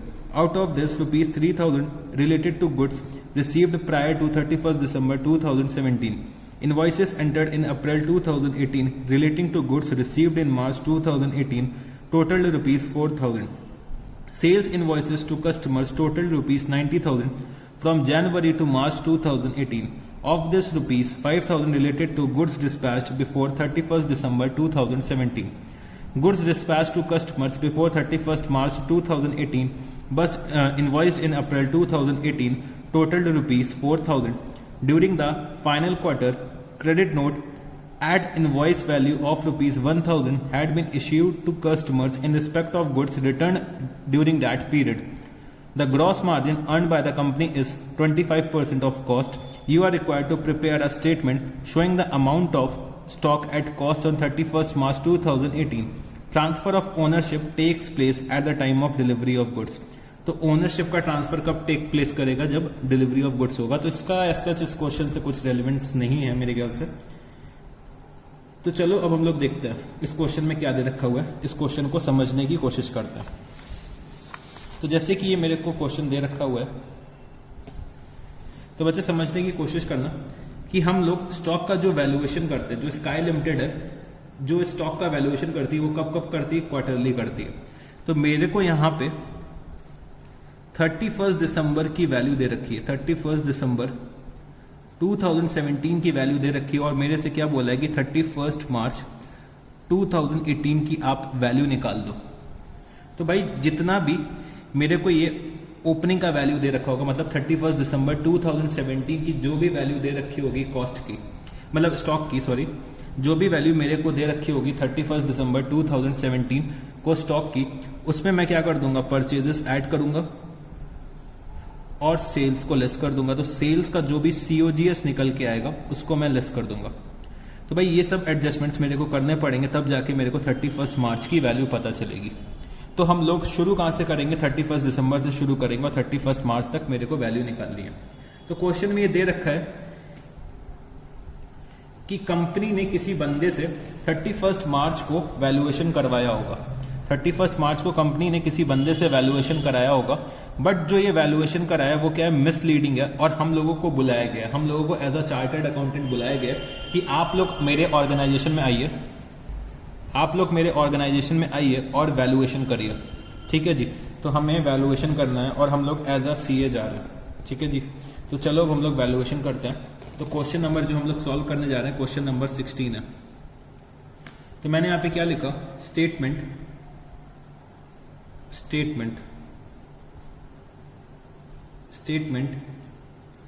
Of valuation of inventory. तो question ने क्या कहा है कि एक statement बना दो, तो हम लोग स्टेटमेंट बना देते हैं। तो as on statement of valuation of inventory, as on मेरे को कब का वैल्यूएशन निकालना है, 31 मार्च का निकालना है। तो एज ऑन 31 मार्च 2018 का मैं वैल्यूएशन करने जा रहा हूँ। तो मैंने यहाँ पे लिखा रुपीस और बच्चे रुपीस। ठीक है जी, सबसे पहले मैंने यहाँ पे क्या लिखा कि स्टॉक एट कॉस्ट ऑन 31 दिसंबर 2017। तो भाई 31 दिसंबर 2017 की जो मेरे को वैल्यू दे रखी है वो है बच्चे 80,000 रुपीज़। फिर 80,000 रुपीज़ जो मेरे को 31 दिसंबर की वैल्यू दे रखी है, तो भाई मेरे को इस पे एडजस्टमेंट्स करने हैं और मेरे को 31 मार्च 2018 की वैल्यू निकालनी है। तो चलो अब हम लोग देखते हैं कि क्या क्या एडजस्टमेंट्स मेरे को करने पड़ सकते हैं। तो मैंने यहाँ पे क्या करना है कि भाई मैं एक स्टेटमेंट बना रहा हूँ, तो इसको एक प्रॉपर फॉर्मेट में बनाता हूँ। ठीक है जी, कि अगर ये एग्जाम में आता तो मैं इसको कैसे सॉल्व करता। तो मैंने यहाँ पे लिखा ऐड और मैंने थोड़ी सी लाइन्स छोड़ी और मैंने यहाँ पे क्या लिख दिया, लेस। ऐड और लेस, कुछ आइटम्स मेरे को ऐड करने पड़ेंगे, कुछ आइटम्स मेरे को लेस करने पड़ेंगे। तो मेरे को दे रखा हुआ है on 31 December stock sheet showed the following discrepancies. A page total of rupees 5,000 had been carried to summary sheet as rupees 6,000. तो भाई पेज का टोटल आ रहा होगा 5,000 रुपये। मैंने क्या करा होगा, यहाँ पे पेज का टोटल आ रहा होगा 5,000 रुपये, बट गलती से मैंने क्या लिख दिया होगा, 6,000 रुपये। पेज का टोटल जो आ रहा था वो कितना आ रहा था, 5,000 रुपये, मैंने गलती से कितना लिख दिया, 6,000 रुपये लिख दिया। तो मैंने 1,000 रुपये से क्या करा है, पेज का टोटल ज़्यादा लिख दिया होगा, मतलब यहाँ पे टोटल 1,000 रुपये से ज़्यादा लिखा। तो भाई 1,000 रुपये से जो ये मेरी वैल्यू आ रही होगी वो ज़्यादा आ रही होगी, तो इसको मेरे को लेस करना पड़ेगा। मतलब 80,000 जो वैल्यू आ रही है वो गलत आ रही है, वो 1,000 रुपये से ज़्यादा आ रही है। तो मेरे को इसको सही करने के लिए क्या करना पड़ेगा, लेस करना पड़ेगा। तो मैंने यहाँ पे क्या लिखा, ओवरकास्टिंग मैंने करी है, मतलब मैंने टोटलिंग ज्यादा करी है। तो overcasting of a page total, तो मैंने यहाँ पे ब्रैकेट में लिख दिया 6,000 माइनस 5,000। तो 1,000 रुपीज तो मेरे को यहाँ पे क्या करना होगा, लेस करना होगा।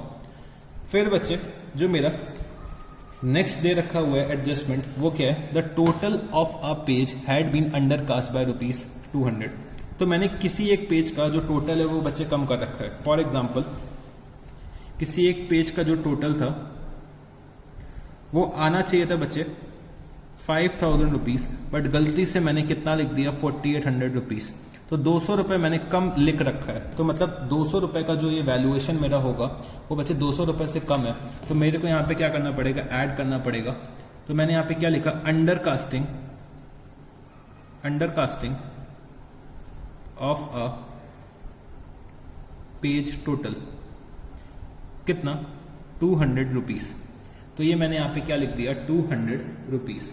फिर जो मेरे को नेक्स्ट एडजस्टमेंट दे रखी है वो क्या दे रखी है, invoices of purchases entered in the purchase book during the quarter from January to March 2018 totaled rupees 70,000. Out of this, 3,000 relate to goods received prior to 31st December 2017. Invoices entered in April 2018 relating to goods received in March 2018 totaled rupees 4,000. तो बच्चे मेरे को यहाँ पे क्या दे रखा है कि जो मैंने इन्वॉइसेस ऑफ परचेजेस एंटर करी हैं, इन्वॉइसेस ऑफ परचेजेस जो मैंने टोटल एंटर करी है जनवरी से मार्च के बीच में 70,000 रुपए की एंटर करी है। बट जो ये 70,000 रुपए की इन्वॉइसेस जो मैंने एंटर करी है जनवरी से मार्च 2018 के बीच में, इसमें से बच्चे 3,000 रुपीज की इन्वॉइसेस वो थी जो बच्चे 31 दिसंबर 2017 से पहले की थी। इसमें से कुछ इन्वॉइसेस ऐसी थी जो 31 दिसंबर 2017 से पहले की थी। तो भाई 31 दिसंबर 2017 से जो पहले की इन्वॉइसेस होंगी वो मैं अब एंटर कर रहा हूँ, बट गुड्स तो मेरे को रिसीव हो गए होंगे जब मैंने अपने गुड्स का फिजिकल वेरिफिकेशन करा होगा 31 दिसंबर को। तो भाई जो ये गुड्स होंगे वो ऑलरेडी इसमें इंक्लूडेड होंगे 80,000 रुपीज़ में। बस मैंने क्या करा है, परचेज की एंट्री बाद में पास करी है।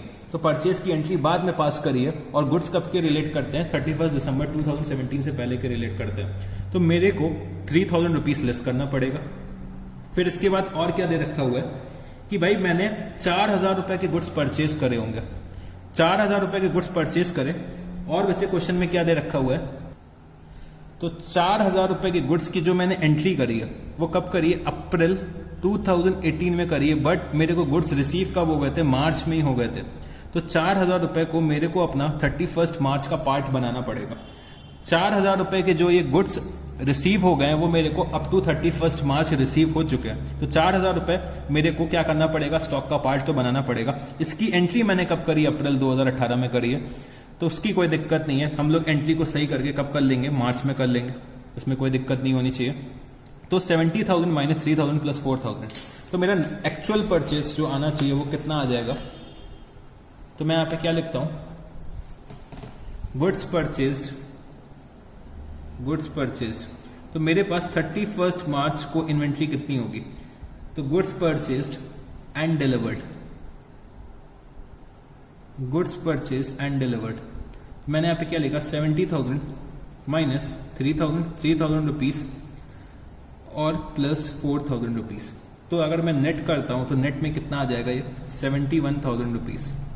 तो 71,000 रुपीज़ के मैंने गुड्स परचेज कर रखे हैं नेट में ड्यूरिंग द पीरियड जनवरी से मार्च अप टू 31 मार्च 2018। तो बच्चे जो ये हम लोग 3,000 रुपये लेस कर रहे थे वो क्यों लेस कर रहे थे, क्योंकि जो ये मैंने गुड्स रिसीव कर रखे हैं वो बच्चे 31 दिसंबर से पहले रिसीव कर लिए थे। तो भाई वो तो इस स्टॉक में शामिल है। बस इसकी एंट्री मैं कब कर रहा हूँ, मैं इसकी एंट्री कर रहा हूँ बच्चे जनवरी से मार्च के बीच में। बट ये 4,000 के गुड्स थे वो मैंने मार्च में रिसीव करे हैं और हम लोग एंट्री कब कर रहे हैं, अप्रैल में कर रहे हैं। तो भाई 4,000 रुपये जो मैंने रिसीव कर लिए उसको तो मेरे को अपने स्टॉक का पार्ट तो बनाना ही पड़ेगा ना। तो भाई 4,000 रुपये मैंने यहाँ पे ऐड कर दिए। फिर मेरे को क्या दे रखा हुआ है क्वेश्चन में, डी पॉइंट में, sales invoices to customers total rupees 90,000 from January to March 2018. Of this, rupees 5,000 related to goods dispatched before 31st December 2017, goods dispatched to customers before 31st March 2018, but invoiced in April 2018 total rupees 4,000. तो चलो इसको भी हम लोग समझने की कोशिश करते हैं कि ये क्या दे रखा हुआ है।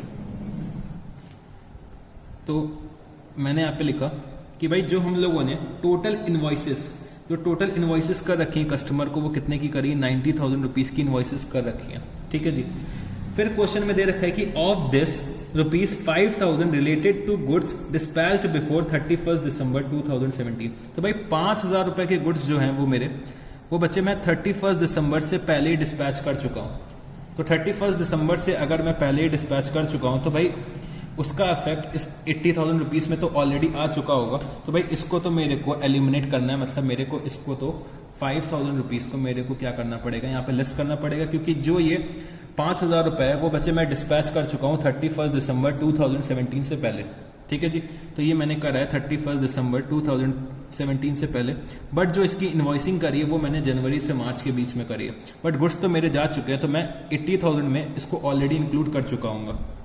ठीक है जी। फिर मेरे को क्या दे रखा है, goods dispatch to customers before 31 March 2018 but invoiced in April 2018 total at ₹4,000। तो भाई 4,000 रुपए के जो गुड्स थे वो मैंने डिस्पैच कब करें, डिस्पैच करें बच्चे 31 मार्च से पहले डिस्पैच कर दिए, 31 मार्च से पहले डिस्पैच कर दिए, बट उसकी इन्वॉइसिंग मैं कब कर रहा हूँ, उसकी इन्वॉइसिंग मैं कर रहा हूँ अप्रैल में। तो मेरे को 31 मार्च तक हम लोग इसको डिस्पैच कर चुके हैं, बट इन्वॉइसिंग जो कर रहे हैं वो हम लोग कब कर रहे हैं, अप्रैल में कर रहे हैं। तो भाई मेरे को तो इसको इंक्लूड करना पड़ेगा ना, मतलब ये गुड्स तो मेरे पास से जा रहे हैं ना, मेरे पास से गुड्स ये 31 मार्च को जा चुके हैं, बस इन्वॉइसिंग ही तो हम अप्रैल में कर रहे हैं। तो मेरे को ये देखना है कि भाई मेरे गोडाउन में गुड्स हैं कि नहीं है। तो भाई 4,000 के गुड्स तो चलेगा, इन्वॉइसिंग जब कभी भी करें मेरे को ये चीज़ रेलेवेंट नहीं है। तो 90,000 माइनस 5,000 प्लस 4,000, अगर ये मैं निकालता हूँ तो ये कितना आ जाएगा, 89,000 रुपीज़। तो ये मेरा क्या आ जाएगा, सेल्स आ जाएगा ड्यूरिंग द पीरियड। ये मेरा क्या आ जाएगा, सेल्स आ जाएगा, सेल्स ड्यूरिंग द पीरियड जनवरी से मार्च। तो चलो इसको हम लोगों को क्या करना है, लेस करना है। तो सेल्स तो मैंने ये निकाल ली, मेरे को इसका क्या चाहिए, COGS चाहिए। तो मेरे को इसमें से क्या करना पड़ेगा, प्रॉफिट एलिमिनेट करना पड़ेगा। तो मैंने यहाँ पे क्या लिखा, गुड्स सोल्ड एंड डिस्पैच्ड,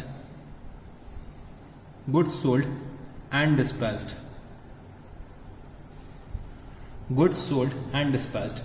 तो भाई 90,000 माइनस 5,000 प्लस 4,000, तो ये कितना आ जाएगा, 89,000 रुपीज़। ठीक है जी, ये मैंने यहाँ पे क्या लिख दिया, 89,000 रुपीज़। फिर मेरे को इसमें से क्या लेस करना पड़ेगा, प्रॉफिट मार्जिन। ये तो बच्चे सेल्स वैल्यू है, मेरे को क्या चाहिए, COGS चाहिए। तो मैं यहाँ पे क्या लिखूंगा, लेस प्रॉफिट मार्जिन। तो प्रॉफिट मार्जिन जो क्वेश्चन में दे रखा है वो क्या है, 25% ऑफ कॉस्ट है। 25% ऑफ कॉस्ट मतलब 1/4 ऑफ कॉस्ट है। तो इसका मतलब क्या हुआ, ये 1/5 ऑन सेल्स होना चाहिए। तो मैंने यहाँ पे लिखा कि 1/5 ऑन सेल्स। तो 89,000 का अगर 89,000 को अगर आप 5 से डिवाइड करोगे तो ये आएगा 17,800 रुपीज़ का profit.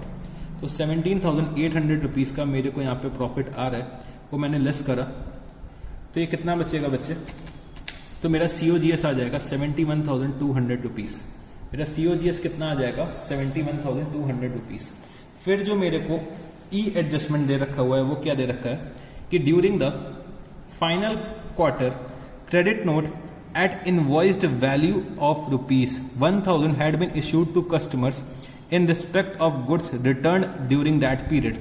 The gross margin earned by the company is 25% of cost. तो भाई कस्टमर ने 1,000 रुपए के गुड्स मेरे को वापस करे होंगे जनवरी से मार्च के पीरियड पे। तो जनवरी से मार्च के पीरियड पे कस्टमर ने मेरे को 1,000 रुपए के गुड्स वापस करे। तो मैंने कस्टमर को क्या इशू करा, क्रेडिट नोट इशू करा।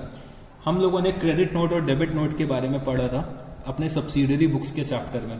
तो भाई अगर पार्टी को क्रेडिट करते हैं तो हम लोग क्या करते हैं, क्रेडिट नोट इशू करते हैं, और अगर पार्टी को डेबिट करते हैं तो हम लोग क्या इशू करते हैं, डेबिट नोट करते हैं। तो कस्टमर जब कभी भी मेरे को गुड्स वापस करेगा तो मेरा क्या होगा, सेल्स रिटर्न होगा। तो सेल्स रिटर्न टू कस्टमर। तो भाई कस्टमर को क्रेडिट कर रहे हैं तो हम लोग क्या इशू करेंगे, क्रेडिट नोट इशू करेंगे। तो भाई 1,000 रुपए जिनकी इनवॉइस वैल्यू कितनी थी, 1,000 इनवॉइस वैल्यू थी गुड्स की, वो कस्टमर ने रिटर्न करें। तो मेरे को तो अल्टीमेटली उनको कॉस्ट पे लेने पड़ेंगे। तो मेरे को यहाँ पे ऐड करना पड़ेगा कि मेरे पास 1,000 इनवॉइस वाले गुड्स वापस आए। तो मैंने यहाँ पे क्या लिखा, कॉस्ट ऑफ सेल्स रिटर्न। तो कॉस्ट ऑफ सेल्स रिटर्न मैं यहाँ पे निकाल लूंगा कि भाई 1,000 इनवॉइस वैल्यू थी और बच्चे मेरा 1/5 प्रॉफिट था ऑन इनवॉइस वैल्यू, मतलब 1/5 मेरा प्रॉफिट था। तो मेरा कॉस्ट कितना हो जाएगा, 4/5 मेरा कॉस्ट निकल के आ जाएगा। अगर 1/5 प्रॉफिट है ऑन सेल्स तो 4/5 क्या हो जाएगा, कॉस्ट हो जाएगा। तो 1,000 इंटू 4/5 अगर मैं करता हूँ तो 800 रुपीज़ की मेरी यहाँ पे कॉस्ट आ जाएगी। तो बच्चे मैंने अपने सारे के सारे एडजस्टमेंट्स को यहाँ पे लिख लिया है। तो अब चलो हम लोग टोटल करते हैं। तो इसका टोटल कितना आएगा, 72,000 रुपीज़। और बच्चे इसका टोटल कितना आ जाएगा, इसका आ जाएगा 72,200 रुपीज़। इसको मेरे को क्या करना है, लेस करना है। तो मैंने यहाँ पे क्या लिखा, value of stock as on 31 March 2018 कितनी आ जाएगी, तो ये आ जाएगा बच्चे मेरे 79,800 रुपीज़। तो बच्चे हम लोगों ने यहाँ पे क्वेश्चन नंबर 16 भी सॉल्व कर लिया। तो क्वेश्चन नंबर 16 में मेरे को 31 दिसंबर की वैल्यू दे रखी हुई है और मेरे को 31 मार्च की निकालनी है। तो 31 दिसंबर से लेकर 31 मार्च तक जितने भी ट्रांजैक्शंस होंगे उसके एडजस्टमेंट्स को मेरे को इनकॉर्पोरेट करना पड़ेगा। तो हम लोगों ने यहाँ पे सारे के सारे एडजस्टमेंट्स को इनकॉर्पोरेट कर लिया। तो बच्चे हम लोगों ने यहाँ पे क्वेश्चन नंबर 16 भी सॉल्व कर लिया। तो इसी के साथ बच्चे जो ये मेरा चैप्टर होता है वो भी खत्म होने को आ गया, क्योंकि मैंने लगभग सारे वैरायटी के क्वेश्चंस आप लोगों से डिस्कस कर लिया। ठीक है जी, मैंने लगभग सारे वैरायटी के क्वेश्चंस आपसे डिस्कस कर लिया।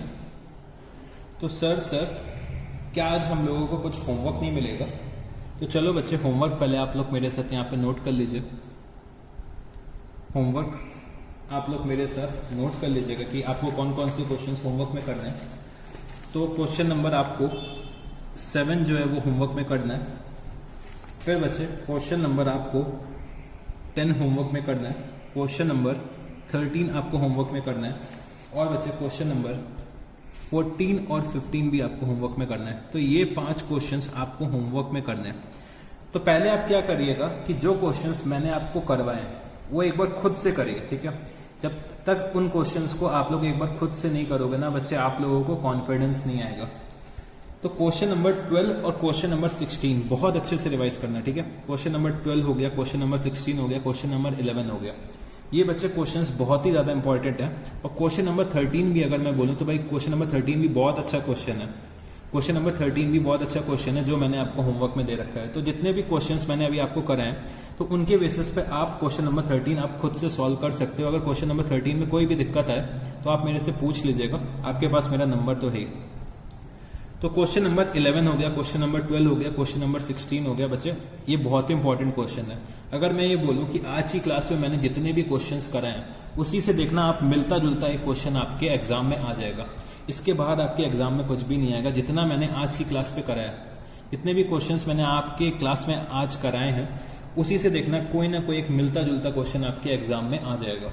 ठीक है जी, तो इन क्वेश्चंस को बहुत अच्छे से रिवाइज करना और उसके बाद जो होमवर्क दे रखा है होमवर्क आपको करना है जिससे आप लोग और प्रैक्टिस कर सको। ठीक है जी, तो यहाँ पे बच्चे जो मेरा ये चैप्टर था इन्वेंट्रीज का वो खत्म होने को आ चुका है। तो इन्वेंट्रीज का चैप्टर जो हम लोगों ने अकाउंटिंग स्टैंडर्ड 2 के अकॉर्डिंग पढ़ा है।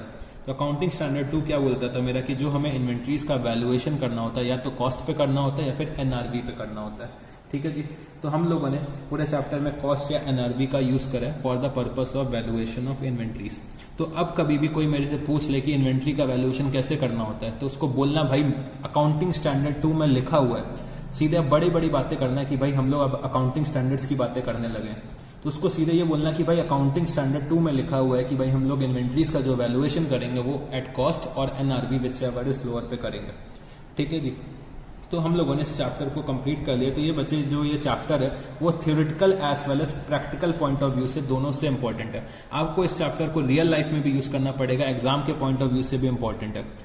तो एग्जाम के पॉइंट ऑफ व्यू से इस चैप्टर की थ्योरी भी इंपॉर्टेंट है और प्रैक्टिकल भी इंपॉर्टेंट है। जो मैंने फर्स्ट क्लास में आपसे डिस्कशंस किए थे वो बच्चे ज़्यादातर थ्योरी के डिस्कशंस किए थे। मैंने इन्वेंट्री की थ्योरी आपको ज़्यादा पढ़ाई थी फर्स्ट क्लास में, और सेकंड क्लास में जो आज की सेकंड क्लास है इन्वेंट्री की उसमें मैंने आपको बहुत सारे क्वेश्चंस कराए। तो थ्योरी के भी क्वेश्चंस आ सकते हैं आपके, जैसे कि what is the difference between perpetual inventory system and periodic inventory system. ये क्वेश्चन आपका आ सकता है, व्हाट इज द डिफरेंस। और ट्रू और फॉल्स जो क्वेश्चंस आते हैं आपके एग्जाम में तो उसमें से भी कोई आपको एक क्वेश्चन मिल सकता है इन्वेंट्री के चैप्टर से। तो ये चैप्टर बच्चे theoretical as well as practical point of view से दोनों से इंपॉर्टेंट है और इस चैप्टर से बच्चे क्वेश्चन जरूर से आता है आपके एग्जाम में। तो इस चैप्टर को बहुत अच्छे से रिवाइज करना है। ये आपका चैप्टर जो है वो बहुत ज़्यादा इंपॉर्टेंट है। 5 से 8 मार्क्स कैरी करता है ये आपके एग्जाम में, तो आपको इसको बहुत अच्छे से रिवाइज करना है। तो चलो बच्चे, अब हम लोग इस चैप्टर को यहीं पे एंड करते हैं, फिर हम लोग अपने नेक्स्ट क्लास में मिलेंगे और नेक्स्ट क्लास में हम लोग फिर से एक नया चैप्टर शुरू करेंगे। ठीक है जी, तो यहाँ पे बच्चे मैं अपनी क्लास को एंड करता हूँ। तो thank you guys, see you, tata, good night, bye bye.